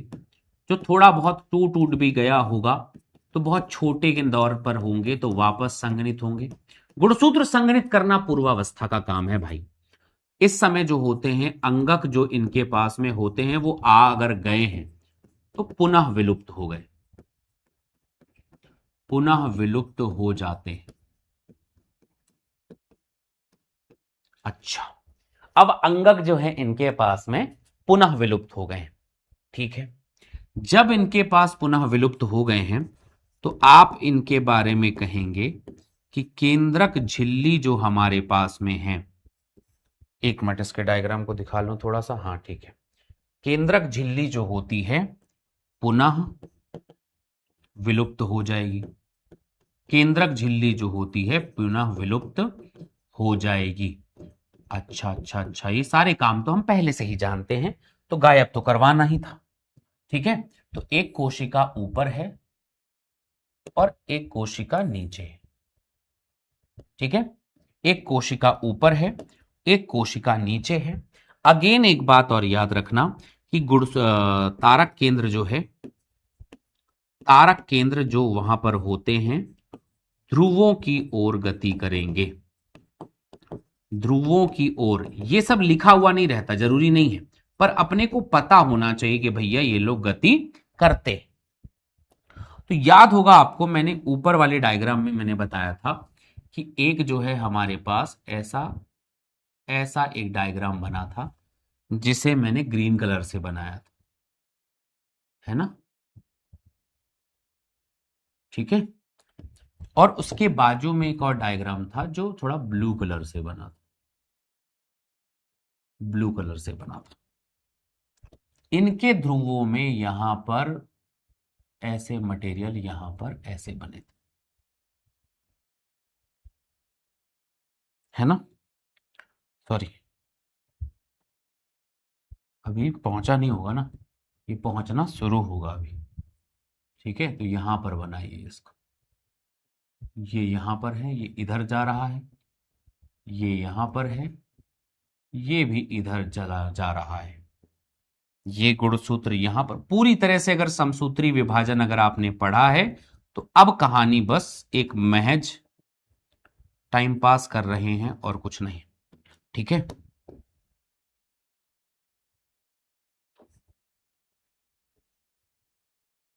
याद होगा मैंने आपसे शुरू में ही कहा था, इस बात को मत भूलना कि इनके बीच में कुछ तो गड़बड़ हुई थी, इनके बीच में कुछ तो गुत्थम गुत्थी हुई थी बाबा। यहां पर भी हो गई, यहां पर एक और गुणसूत्र बना लो, ये व्हाइट वाला, ये हो गया हमारे पास में प्रोफेज। दैट्स ऑल, खत्म। ये हो गया हमारे पास में प्रोफेज। पूरी कहानी अपने को पता ही है, तो कोई सोचने की जरूरत ही नहीं है कि हम पहुंच गए फिर मध्यावस्था में। मध्यावस्था की द्वितीय अब मैं डायरेक्ट बनाता हूं, तो अब ये याद रखना कि जो तारक केंद्र हैं, फिर से कोई समस्या नहीं, ध्रुवों में जाकर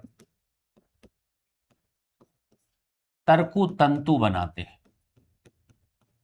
तर्कु तंतु निर्माण करेंगे, निर्माण करेंगे। और निर्माण करने के बाद अब अपने को पता है कि भैया तर्कु तंतु, तर्कु तंतु गुणसूत्र के, कहां पर बाबा, गुणसूत्र के कौन सी जगह पे, काइनेटोकोर से जाकर जुड़ जाएगा, काइनेटोकोर से जाकर जुड़ेगा। ये चीज बिल्कुल मत भूलना कि गुणसूत्र बिंदु से जाकर जुड़ता है कि काइनेटोकोर से, तो काइनेटोकोर से जाकर जुड़ेगा। फिर याद रखना तर्कु तंतु, सेम सेम चीज लिख रहा हूं भाई, तर्कु तंतु समजात को नहीं कर रहा है इस बार।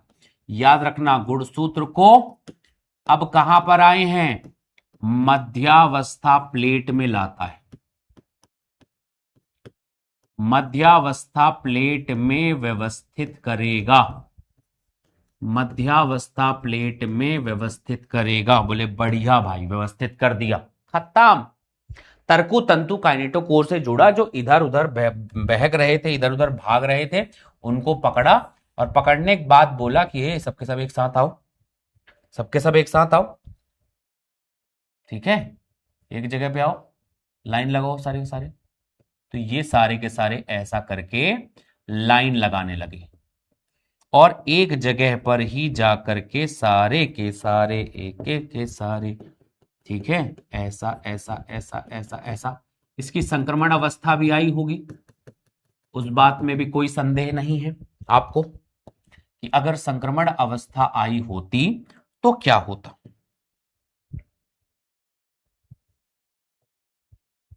संक्रमण अवस्था आई होती तो क्या होता, बीच में नहीं होते, यही होता ना कि बनाओ उसको भी, क्या बोलते हो। संक्रमण अवस्था तो आप समझ गए होगे ना कि संक्रमण अवस्था मतलब तर्कु तंतु से आकर जुड़ा है, ठीक है, तर्कु तंतु से आकर जुड़ा है और बीच में नहीं है। ये लाइन भी लिख ही लो अभी यहां पर, कभी भी याद रखना कि तर्कु तंतु जो है, तर्कु तंतु काइनेटोकोर से जुड़ा है, काइनेटोकोर अगर मान लेते हैं उससे जुड़ा है, और गुणसूत्र मध्यावस्था प्लेट में नहीं है।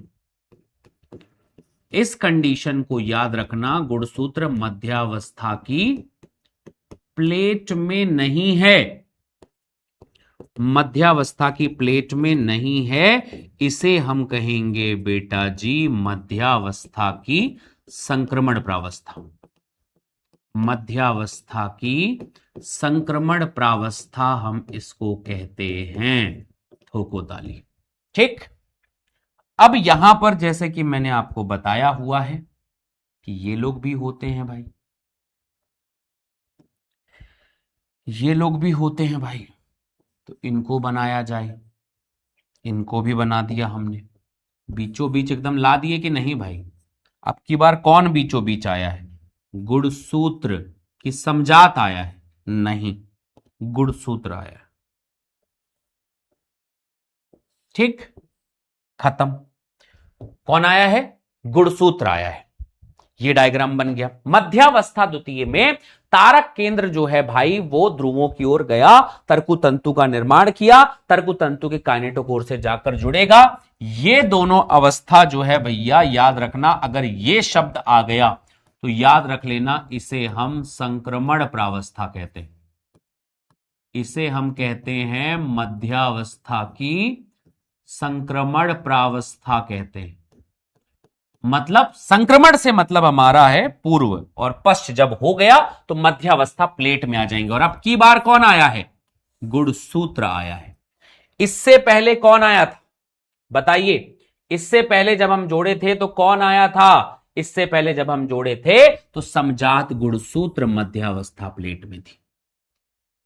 एक एक लाइन लिखी हुई है, कंपेयर करोगे तो समझ में आएगा। समजात गुणसूत्र मध्यावस्था प्लेट में थी, और अब की बार समजात गुणसूत्र जो है वो नहीं, गुणसूत्र मध्यावस्था प्लेट में है। ये हो गई हमारे पास में मध्यावस्था द्वितीय।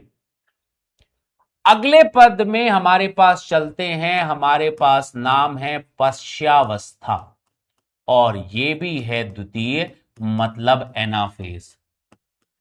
वैसे तो बताने की जरूरत नहीं पड़नी चाहिए, पर आपको पता होना तो चाहिए, पर नहीं पता है तो फिर भी बता दूं मैं कि तरकु तंतु वापस संकुचित होंगे।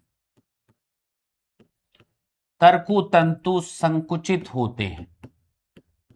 जब तरकु तंतु संकुचित होते हैं तो अब की बार कौन अलग होगा?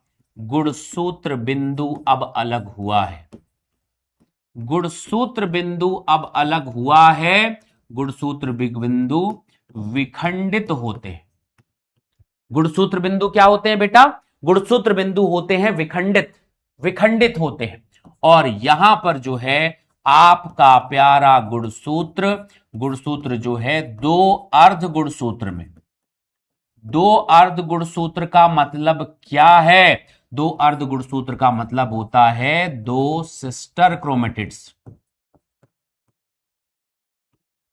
दो सिस्टर क्रोमेटिड जो हैं यहां पर बाबू सेपरेट हो गए, तो में बदल जाते हैं, में बदल जाते हैं। दो आधे गुणसूत्र बन गए, बदल जाते हैं।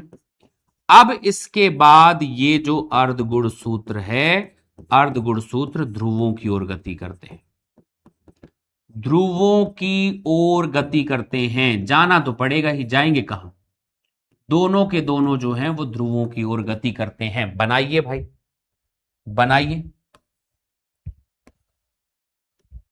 ठीक है, तो अब की बार ऊपर वाले ने ऊपर को खींचा, नीचे वाले ने नीचे को खींचा, ऊपर वाले ने ऊपर वाले को खींचा, नीचे वाले ने, दोनों में बराबर चल रही है प्रक्रिया एक साथ।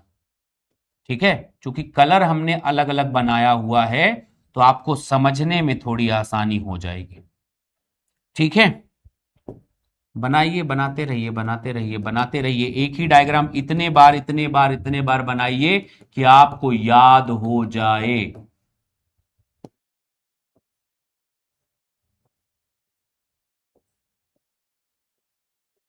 ठीक, अब इसके बाद हमारे पास याद होगा आपको कि इनके पास यहां पर काइनेटोकोर है, यहां पर, यहां पर, यहां पर, यहां पर, यहां पर, यहां पर, यहां पर।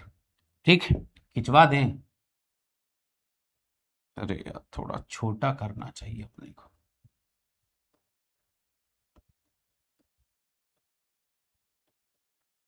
ध्रुवों तक तो पहुंचा ही नहीं भाई अभी, तो ध्रुवों में पहुंचाएंगे तब ना मजा आएगा। हाँ, थोड़ा छोटा छोटा बनाइए इसको। अब छोटा छोटा हो गया। बनाइए डायग्राम यहां पर। जैसे ही आप इसको प्यारे बच्चों बनाओगे ना, एकदम आसमान फट पड़ेगा, आसमान रो पड़ेगा, बोलेगा वाह क्या डायग्राम बनाए हो मेरे लाल। अर्धसूत्री विभाजन खोजने वाले वैज्ञानिक भी तुम्हें कहेंगे क्या बात है मेरे शेर, क्या बात है मेरे शेर, तू तो गीदड़ निकला। ठीक है, ये डायग्राम बना लो फटाफट। अब समझना, इसका जो है मामला कहां पहुंचा था, यहां वाले में, है ना। यहां जो है ग्रीन हो गया था।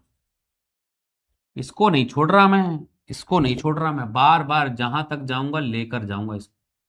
क्रॉसिंग ओवर जो हमने किया है, ये हो गया भैया हमारे पास में पश्चावस्था, यानी एनाफेज 2। क्लियर? बोलो, बोलो ना, कुछ हुआ क्या, समझ में आया क्या कि नहीं आया? बोलो बाबा बोलो, समझ में आया क्या? इनके बीच में ये एनाफेज हमारे पास 2 हो गया। क्या हो गया? एनाफेज हमारे पास 2 हो गया। लास्ट पॉइंट एक और चल लेते हैं, उसके बाद हम पहुंच गए बेटा जी कहां पर, हम पहुंच गए चौथे नंबर पे, जिसका नाम है अंत्यावस्था। अंत्यावस्था का मतलब हम पहुंच गए बालक टीलोफेज में, और वो भी द्वितीय। सोचने की जरूरत ही नहीं है, बताने की जरूरत भी नहीं है कि अर्ध गुणसूत्र जो है भाई, अर्ध गुणसूत्र ही जो है, अर्ध गुणसूत्र आधे आधे हो गए थे, अर्ध गुणसूत्र ध्रुवों में पहुंच गए, ध्रुवों में पहुंचते हैं। ध्रुवों में पहुंचकर गुणसूत्र का क्या हो जाता है, गुणसूत्र हो जाता है विसंगनित। क्या हो जाता है बाबा? विसंगनित, वापस विसंगनित हो जाता है। लेकिन होने से पहले कैसे होगा वो भी बताता हूं मैं, ठीक है। समस्त अंगक जो हैं वो पुनः प्रकट हो जाएंगे, समस्त जितने भी अंगक होते हैं वो पुनः प्रकट हो जाएंगे, प्रकट, सॉरी, प्रकट होंगे, पुनः प्रकट होंगे। और याद रखना, केंद्रक झिल्ली बन जाएगी, केंद्रक झिल्ली निर्माण हो जाएगा। सेम टू सेम बात है। मैं अभी उम्मीद कर रहा हूं कि आपको पुराना कुछ पढ़ा वढ़ा होगा, तो वो चीज पढ़ने में थोड़ी सी आसानी होगी। अगर आपने नहीं पढ़ा है, भूल गया है आपको, ठीक है, कि मैंने कल क्या पढ़ाया था, तो फिर मेरा दूसरा कॉन्सेप्ट भी आपके साथ आएगा। थोड़ी देर बस धैर्य बनाए रखिए, ठीक है। तो ये एक मामला पूरी तरह से ऊपर पहुंच गया है, ऊपर की तरफ में, ठीक है। और इसके पास बेटा जी ये वाला केंद्रक है, ठीक।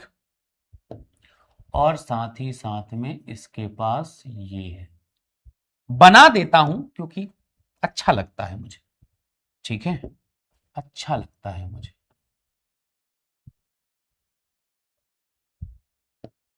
सॉरी,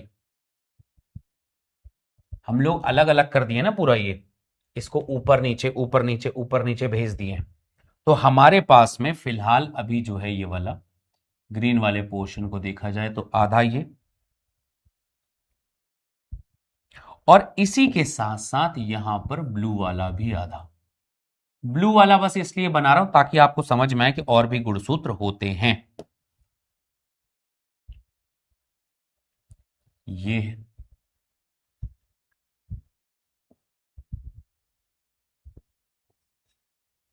अलग हो गए अलग, ठीक है। व्हाइट वाले को भी इधर बना दो, व्हाइट वाले को भी इधर बना दो। केंद्रक झिल्ली बना दें, लो भाई बना दिए केंद्रक झिल्ली, लो भाई बना दिए केंद्रक झिल्ली, लो भाई बना दिए केंद्रक झिल्ली, लो भाई केंद्रक झिल्ली बना दिए। बस 4 कोशिकाएं हो गई, चारों अगुणित अगुणित अगुणित अगुणित अगुणित अगुणित अगुणित दिखाई दे रही हैं। और सबसे आखिरी में फिर हमारे पास पहुंचता है 5वें नंबर का पॉइंट, जिसे हम कहते हैं भाई कि 5वें नंबर पे क्या होगा। अंतरावस्था में यही होता है कि भाई अंतरावस्था में जैसे अपन पहुंचेंगे अंत्यावस्था में, कि भाई सबके सब अलग अलग हो गए, ध्रुवों की तरफ निकल गए, सारे ध्रुव अलग अलग हैं। और 5वें नंबर का पॉइंट अब हमारे पास में, पांचवा नहीं भी, असल में हम उसे कहते हैं कोशिका द्रव्य विभाजन द्वितीय। कोशिका द्रव्य का विभाजन हमने किया है, और अब की बार ये जो विभाजन है वो कौन सा है, द्वितीय है। हमारे पास कोशिकाओं का कमी नहीं है, एक कोशिका, दो कोशिका, तीन कोशिका, चार कोशिका। ठीक, एक केंद्रक, दो केंद्रक, ठीक है, तीन केंद्रक, चार केंद्रक। ठीक है, वैसे तो गायब हो जाता है, बट अपने को नहीं बनाना है, तो सिर्फ इसको बस बना लो समझाने के लिए बस। ठीक है, सिर्फ समझाने के लिए। वैसे ये गायब हो जाता है मामला, पर चूंकि एनसीईआरटी ने भी बना रखा है तो हमको भी बनाना है। ठीक है, अब वो व्हाइट और ब्लू वाले को भूल जाओ, सिर्फ इसको याद रखो, सिर्फ इसको याद रखो। चार कोशिकाएं बनी, बोलो ना बाबा, चार बनी क्या? चार संतति बनी, चार संतति कोशिका बनी हैं, और चारों के पास आनुवांशिक पदार्थ जो हैं चारों की चारों असमान हैं। समसूत्री की जगह अब अर्धसूत्री विभाजन भी खत्म। रिकॉल कर लो, जितना भी लिखते हो लिखते रहा करो, कहीं कोई चीज बच जाए तो उसे छोड़ दिया करो, फिर उतनी खाली स्थान को दोबारा भरने के लिए वीडियो देख लिया करो। कोशिका द्रव विभाजन इज डन, अर्धसूत्री विभाजन जो है वो भी हो गया डन। फटाफट कह दीजिए कि yes sir we got it, yes sir we got it. हम ये बात को समझ गए हैं कि क्या कर रहे हो आप।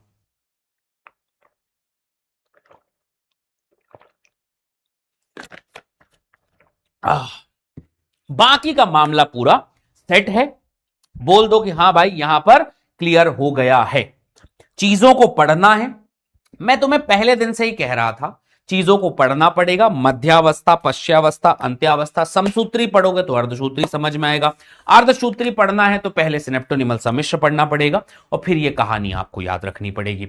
जिसे भी थोड़ा बहुत अगर कंफ्यूजन क्रिएट हो रहा है वो पहले एक बार पूरा समसूत्री, एक बार पूरा रिवीजन जरूर कर लेना। कल संडे भी है, कल इस चैप्टर का तुम्हारा होमवर्क है कि आप इसे रिवीजन करेंगे, और कोई डाउट आएगा तो फिर मैं तो जिंदाबाद हुई ही। होमवर्क है पूरा चैप्टर जो आप पढ़ेंगे, पूरा चैप्टर आप पूरा का पूरा रिवीजन करेंगे। ठीक है, ये आपका होमवर्क है। पूरे के पूरे पीवाईक्यू बनाएंगे। ठीक है, पूरे के पूरे पीवाईक्यू बनाएंगे। ये कल का आपका होमवर्क है। कितने घंटे पढ़ोगे, कैसे पढ़ोगे नहीं मालूम, लेकिन अगर पढ़ लिया तो 3 क्वेश्चन डन, 3 क्वेश्चन डन है। मैं फिर से बता रहा हूं, मैं फिर से एक बात बताता हूं मैं, कि आप पहले देखो यार, मैं बहुत ना मतलब बुद्धू टाइप का स्टूडेंट हुआ करता था अपने जमाने में, ज्यादा दिमाग नहीं लगाता। तो मैं पहले क्या करता था पता है, बस शॉर्टकट ढूंढता था कि यार इसको कैसे हो। मध्यावस्था प्लेट में, वाह क्या बात है। पूर्वावस्था गायब हो गए, वाह क्या बात है। पश्चावस्था विखंडित हो रहे हैं। अंत्यावस्था अच्छा ध्रुव में पहुंच गए, गायब हो गए। तो पहले मैं ऐसे 4-5 लाइनों को ऐसे पहले पढ़ता हूं, फिर उसके बाद दूसरा, तीसरा, चौथा, पांचवा लाइन को याद करने की कोशिश करता हूं मैं। मेरी बात समझ में आ रही है? मेरा हमेशा का टारगेट होता है कि टॉपिक का एक कोर शब्द, एकदम एकदम लाइन, एकदम एक लाइन, वो मुझे पता होनी चाहिए। मुझे पूरा जो है नहीं पता, मैं हमेशा यही सोच के पढ़ता था कि मुझे नहीं पता कि पूरा क्या होता है। मुझे हमेशा एक बात पता थी कि मुझे इसका एक शब्द याद रखना है बस।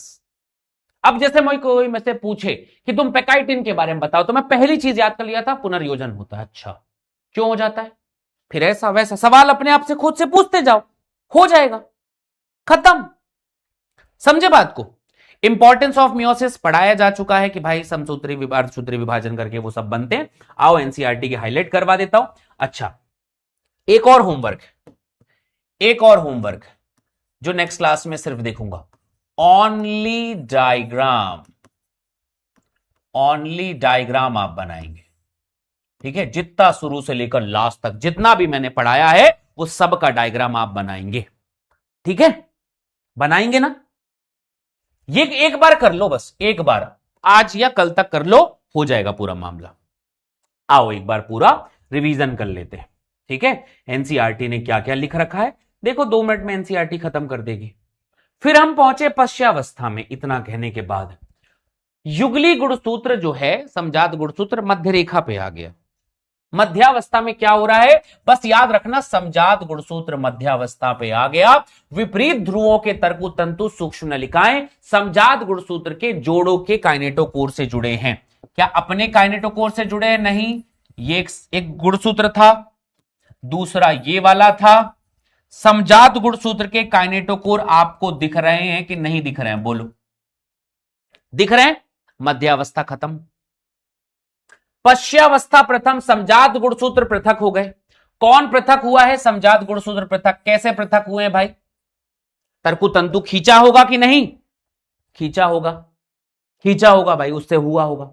फिर पॉइंट आता है कि अच्छा ऊपर नीचे खींच दिए, तो क्या ये अपने गुणसूत्रों से जुड़ा हुआ है? क्या ये अपने गुणसूत्रों से जुड़ा, अर्ध गुणसूत्रों से इससे जुड़ा हुआ है? हां, दिख रहा है, अभी भी उसके गुणसूत्र बिंदु से जुड़ा हुआ है। अंत्यावस्था, केंद्रक वापरण पुनः स्पष्ट होने लगते हैं, कोशिका द्रव्य विभाजन शुरू हो जाता है। इस अवस्था को कोशिका की द्विक कहते हैं। बहुत से मामलों में गुणसूत्र छितराव हो जाता है, बहुत सारे मामलों में दिखता नहीं है। जबकि अंतरावस्था केंद्रक में पूर्णता फैली अवस्था में नहीं मिलते हैं, यह बात याद रखना। पूरी अवस्था पूर्णता फैली अवस्था में नहीं मिलते। दो असूत्री विभाजन के बीच की अवस्था को हम क्या कहते हैं? अंतरालावस्था कहते हैं। और इस सामान्य समय के लिए होती है, बहुत कम समय के लिए होती है, शॉर्ट फेज होती है। डीएनए का द्विगुणन नहीं होता और पूर्वावस्था 2 आती है, जो पूर्वावस्था 1 से काफी सरल है। पूरा इसके अर्धसूत्री के, ठीक है। देखो ये पूर्वावस्था में बीच में अलग हुआ, खत्म खत्म बाबू, खत्म। और फिर हम पहुंच गए अर्धसूत्री द्वितीय विभाजन में। यह क्या है? न्यूनकारी विभाजन नहीं है, समकारी विभाजन है। बताया था गुणसूत्र 2 विभाजन पूर्वावस्था आ गए, पूरा पूर्ण लंबा होने से पहले और कोशिका द्रव्य विभाजन के तत्काल बाद प्रारंभ हो गया। जैसे ही कोशिका द्रव्य का विभाजन हुआ, तुरंत यह मामला शुरू हो गया। और अर्धसूत्री 1 के विपरीत अर्धसूत्री विभाजन में सूत्री विभाजन के समान होता है। गुणसूत्र अगुणित है तो अगुणित ही रहेंगे। 2 के अंत तक केंद्रक आवरण अदृश्य हो जाता है, गुणसूत्र पुनः सन्निहित हो जाते हैं। कभी भी प्रोफेज आएगा तो याद रखना, गुणसूत्र का वापस बनना और केंद्रक झिल्ली का गायब होना। इसमें कोई संदेह है क्या? जल्दी बोलो, कोई संदेह है क्या? एना टीलोफेज आएगा, टीलोफेज में कुछ नहीं होता, वापस उल्टा, केंद्रक जो है वो वापस आ गया, गुणसूत्र वापस चल दिया। 2 तो याद हो गया भाई, याद, द्विक मतलब 2 कोशिका। 4 में से 2 अवस्थाएं क्लियर है। प्रोफेज में गुणसूत्र का संघनन होता है, नथिंग मच, और उसके बाद केंद्रक झिल्ली गायब हो जाती है। टीलोफेज में केंद्रक झिल्ली वापस आ जाती है, गुणसूत्र वापस चल देता है, खत्म।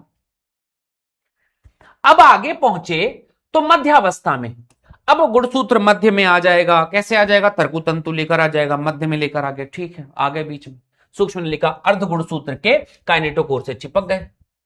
संतति अर्ध गुणसूत्र का इधर भी काइनेटोकोर, इधर भी, दोनों दोनों जुड़े हुए, ठीक है। पश्चावस्था में हो गए, गुणसूत्र खींचा उनको, तर्कु तंतु छोटा हो गया, खींच के गुणसूत्र बिंदु अलग हो गए। गुणसूत्र बिंदु अलग हो गए हैं और इससे जुड़े संतति अर्ध गुणसूत्र काइनेटोकोर से जुड़ी हुई सूक्ष्म नलिकाओं से छोटा होने के कारण विपरीत ध्रुवों की ओर जाते हैं। अंत्यावस्था में ध्रुवों की ओर जाने के बाद केंद्रक आवरण द्वारा घिर गए। कोशिका द्रव्य के उपरांत 4 अगुणित कोशिकाओं का निर्माण होता है। यही सबसे गजब बात है। अर्धसूत्री विभाजन एक ऐसी प्रक्रिया है जो लैंगिक जनन करने वाली प्रक्रियाओं को संरक्षित रखती है। बोलो, बोला था कि नहीं? पीढ़ी दर पीढ़ी मामले को संरक्षित रखती है, यह बात बता दिया था। यद्यपि विरोधाभासी प्रक्रिया के परिणाम स्वरूप गुणसूत्रों की संख्या आधी हो जाती है। इसके द्वारा जीवधारियों की जनसंख्या में एक पीढ़ी से दूसरी पीढ़ी तक आनुवांशिक विभिन्नता भी बढ़ती जाती है। विकास की प्रक्रिया के लिए भी जरूरी है। क्या कोई समस्या यहां तक? क्या कोई समस्या यहां तक? नहीं, खत्म, चैप्टर इज डन। अब आता है सारांश। पूर्ववर्ती कोशिका के ही विभाजन होता है, वैसे हमने हमारे ओमनिस सेलुलाई सेल्युला, मतलब हमारे कौन से साइंटिस्ट ने दिया था इसको? कोशिका सिद्धांत के अनुसार कोशिका का निर्माण पूर्ववर्ती कोशिका से होता है। इसको बताया था मेरे बाबू रुडोल्फ विर्चो ने। किसने बताया था? Rudolf Virchow, 1855। भूले तो नहीं ना? इस प्रक्रिया को कोशिका विभाजन कहते हैं। लैंगिक जनन करने वाले किसी भी जीवधारी एक कोश की युग्मनज से प्रारंभ होता है, ठीक है। कोशिका विभाजन जीवधारी के वयस्क बनने के बाद भी नहीं रुकता, लगातार चलता रहता है, एक विभाजन से दूसरे विभाजन पे गुजरता है, उसे ही कोशिका चक्र कहते हैं। चक्र की 2-3 प्रावस्थाएं हैं, G1 S G2, ये अंतरावस्था कहलाती है। इसके बाद उपापचयी क्रियाओं में वृद्धि होती है, अधिकतर अंगकों में द्विगुणन होता है।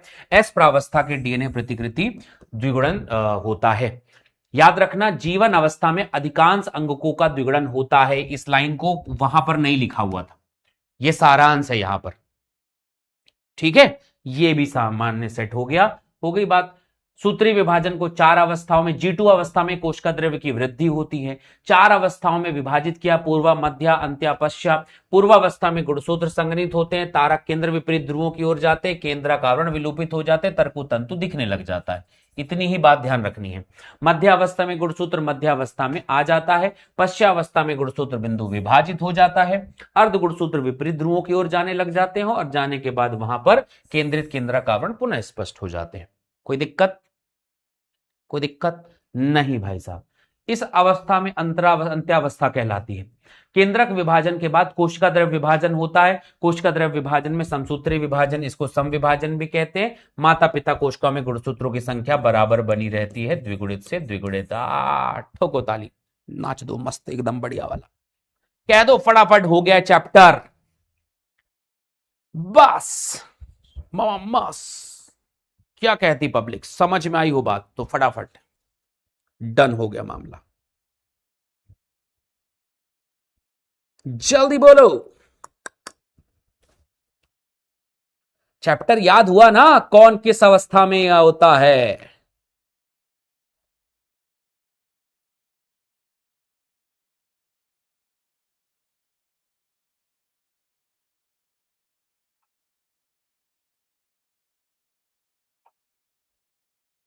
डन, याद याद हुआ है कि बस लिखते ही जाते रहो? Done done done done. मेरे को तो नहीं लगता कुछ पढ़ते वढ़ते भी हो तुम लोग, पर लिख देते हो डन तो मान लेता हूं। हाँ भाई, ये उसका 1 2 3 वाला अवस्था है, कौन कौन सी अवस्था में क्या क्या होता है, ठीक है, ये ध्यान रख लेना, ठीक है। चलो, वैसे बहुत सारे क्वेश्चन तो करवा दिए थे, एक दो और करवा देता हूं। लो भाई, 16 गुणसूत्रों वाली एक यूकेरियोटिक कोशिका समसूत्री विभाजन से गुजरती है, मध्यावस्था में कितने गुणसूत्र और अर्ध गुणसूत्र दिखाई देंगे? ये क्वेश्चन देखो, एक 16 गुणसूत्रों वाली कोशिका है। नेक्स्ट चैप्टर जीव जगत, गाना गा दूं?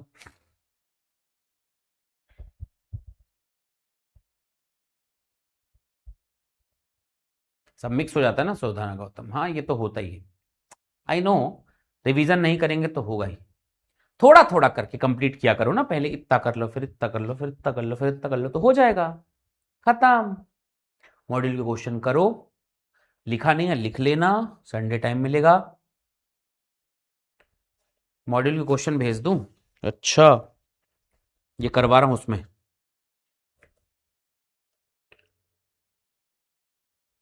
बताओ भाई, तो 16 गुणसूत्र वाली यूकेरियोटिक कोशिका समसूत्री विभाजन से गुजरी है, 16 गुणसूत्र है ना, 16 गुणसूत्र है उसके पास में। अब मध्यावस्था में, तो मध्यावस्था में गुणसूत्र थोड़ा जो है 16 का 16 ही रहेगा, और क्या। और अर्ध गुणसूत्र कितने रहेंगे? 32,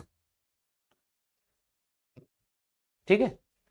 क्या बात, क्यों होता है मियोसिस 2? क्यों होता है? क्योंकि गुणसूत्रों की संख्या हमको आधी करनी होती है, ठीक है, इसलिए होता है, ठीक है। समसूत्री विभाजन की किस प्रावस्था में ऐसी घटनाएं होती हैं जो अंत्यावस्था के दौरान उत्क्रमित होती हैं? समसूत्री विभाजन की किस प्रावस्था में ऐसी घटना है जो अंत्यावस्था के दौरान उत्क्रमित होती है? अंत्यावस्था के दौरान उत्क्रमित होती है, पूर्वावस्था कहते हैं हम उसको, पूर्वावस्था में वो कार्यक्रम होता है। एक कोश की बहुकोश के जीवों में समसूत्री विभाजन के निम्नलिखित में से कौन सा कथन सत्य है? दोनों के बीच में कोई अंतर नहीं है। एक कोश के जीवों में समसूत्री विभाजन मरम्मत में मदद करता है, क्या ही मरम्मत करेगा जी। बहुकोश के जीवों में समसूत्री विभाजन जनन की ओर लेकर जाता है ना, समसूत्री विभाजन बहुकोश के जीवों में वृद्धि और एक कोश के जीवों में जनन की ओर लेकर जाता है, ठीक है, ये बात बिल्कुल सही है, सत्य है एकदम। समसूत्री विभाजन बहुकोशिकी में वृद्धि और एक कोशिकी में जनन कहते हैं। युग्मनज का गुणसूत्री संगठन, अभी चलो, अभी ये होमवर्क है तुम्हारा, कंप्लीट करना है इसको, है ना भाई, ये सब होमवर्क है तुम्हारे, कंप्लीट करो। पढ़ा तो पूरा दिया ही है, तुम लोग इतना तो कर ही लोगे। कयाज्मेटा के संबंध में निम्नलिखित में से कौन सा सही है? गैर विनिमय स्थल पर बनता है, गलत बात। कयाज्मेटा का उपांती भवन स्थूल पट्टावस्था के दौरान होता है, नहीं। डिप्लो डाइकेनेसिस में होता है। द्विपट्टावस्था में एक्स आकार की संरचना के रूप में दिखाई देता है। बात तो सही है मित्र।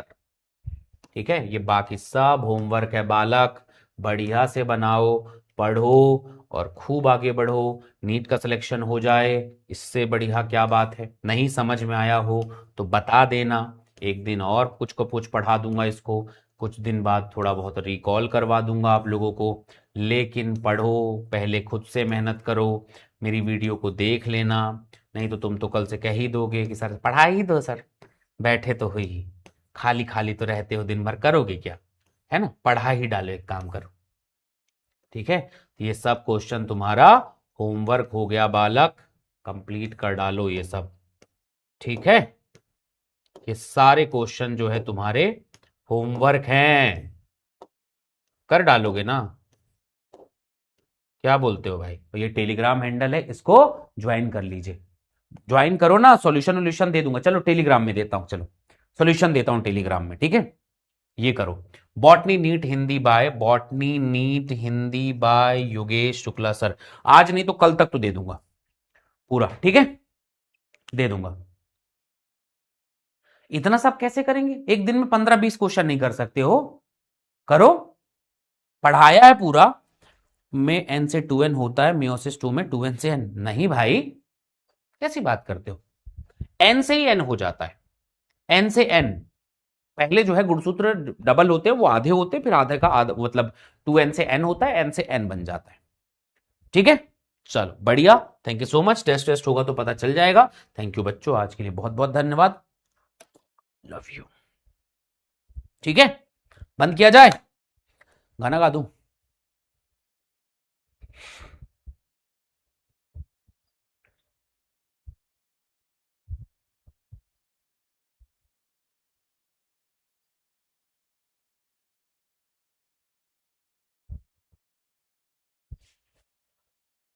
क्या ही गाना गाएंगे, चलो बाय। नहीं आता मेरे को गाना वाना। ठीक है, कोई गाना वाना याद नहीं आता।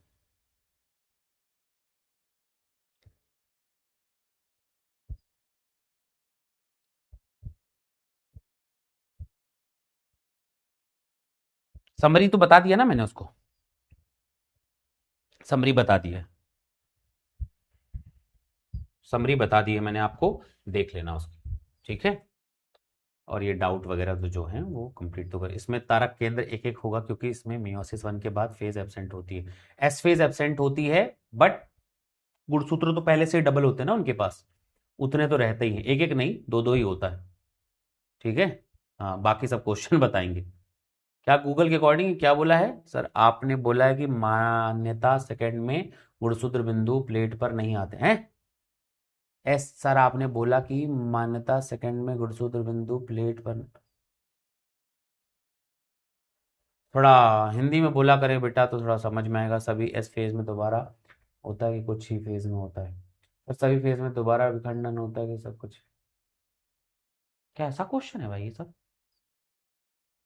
है पूरा पढ़ाने के बाद ये असूत्री विभाजन जो अगुणित कोशिकाएं कर लेती हैं, जो ज्यादा जिसमें डबल डबल चीजें नहीं होंगी, उन्हें असूत्री विभाजन कहते हैं। समजात गुणसूत्र है तो यही तो पढ़ाया है मैंने कि पहले हम समझाते दूसरे में गुणसूत्र क्यों, यही तो पढ़ाया पूरे चैप्टर में। हाँ एस्टर बनता, तरकु तंतु तारक केंद्र जो होता है, तारक केंद्र एस्टर बनाता है। यस, मियोसिस में साइटोकाइनेसिस 1 में क्या होगा? मियोसिस में साइटोकाइनेसिस 1 में क्या होगा? बस गुणसूत्र दो भागों दो कोशिकाएं बन जाएंगे, और क्या। ठीक है, चलो एक आध दिन एक आध बार और वीडियो को देखना। ठीक है, फिर हम करवाएंगे इसके पार्ट को। पहले पढ़ो, चीजों को समझो, जब डाउट होगा तो मैं एक दिन देख लूंगा। ठीक है, नेक्स्ट चैप्टर जो है किसी भी एक दिन लाइव आके आराम से आप लोगों के डाउट, पहले एक दिन पढ़ो तो यार, पहले इसको पहले समझने की कोशिश करो, थोड़ा बहुत हल्का हल्का हल्का हल्का रटो, फिर जब कोई दिक्कत होगी तो मैं बताऊंगा फिर। ठीक है, जब कोई बहुत ही दिक्कत होने लग जाएगी तो फिर याद करेंगे। ठीक है, अपने हिसाब से समझ लो, चीजों को पढ़ लो, बना लो, कहीं पे कोई दिक्कत ना हो तो बताना। पहले पहले चीजों को याद करो, मध्य पश्चा अंत्या ये क्या होता है, कैसे होता है, फिर हम धीरे धीरे इसके ऊपर विस्तार करेंगे। ठीक है, कोई दिक्कत? जाके देख लो एक बार उसको भाई। मजा आएगा फिर। ठीक है, चलो थैंक यू, बाय बाय, अब अगले चैप्टर में मिलेंगे, है ना भाई।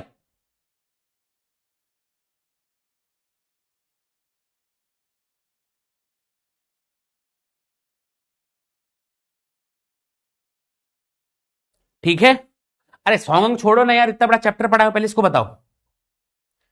ठीक है, क्या हर्षित सर को कॉल कर दूं, नाटा सर को कॉल कर दूं किसी और दिन? पढ़ाने के बाद इनको थोड़ा पढ़ाई में फोकस होना चाहिए, डर और लगना चाहिए तो ये करो वो करो ऐसा करो वैसा करो, करेंगे किसी दिन।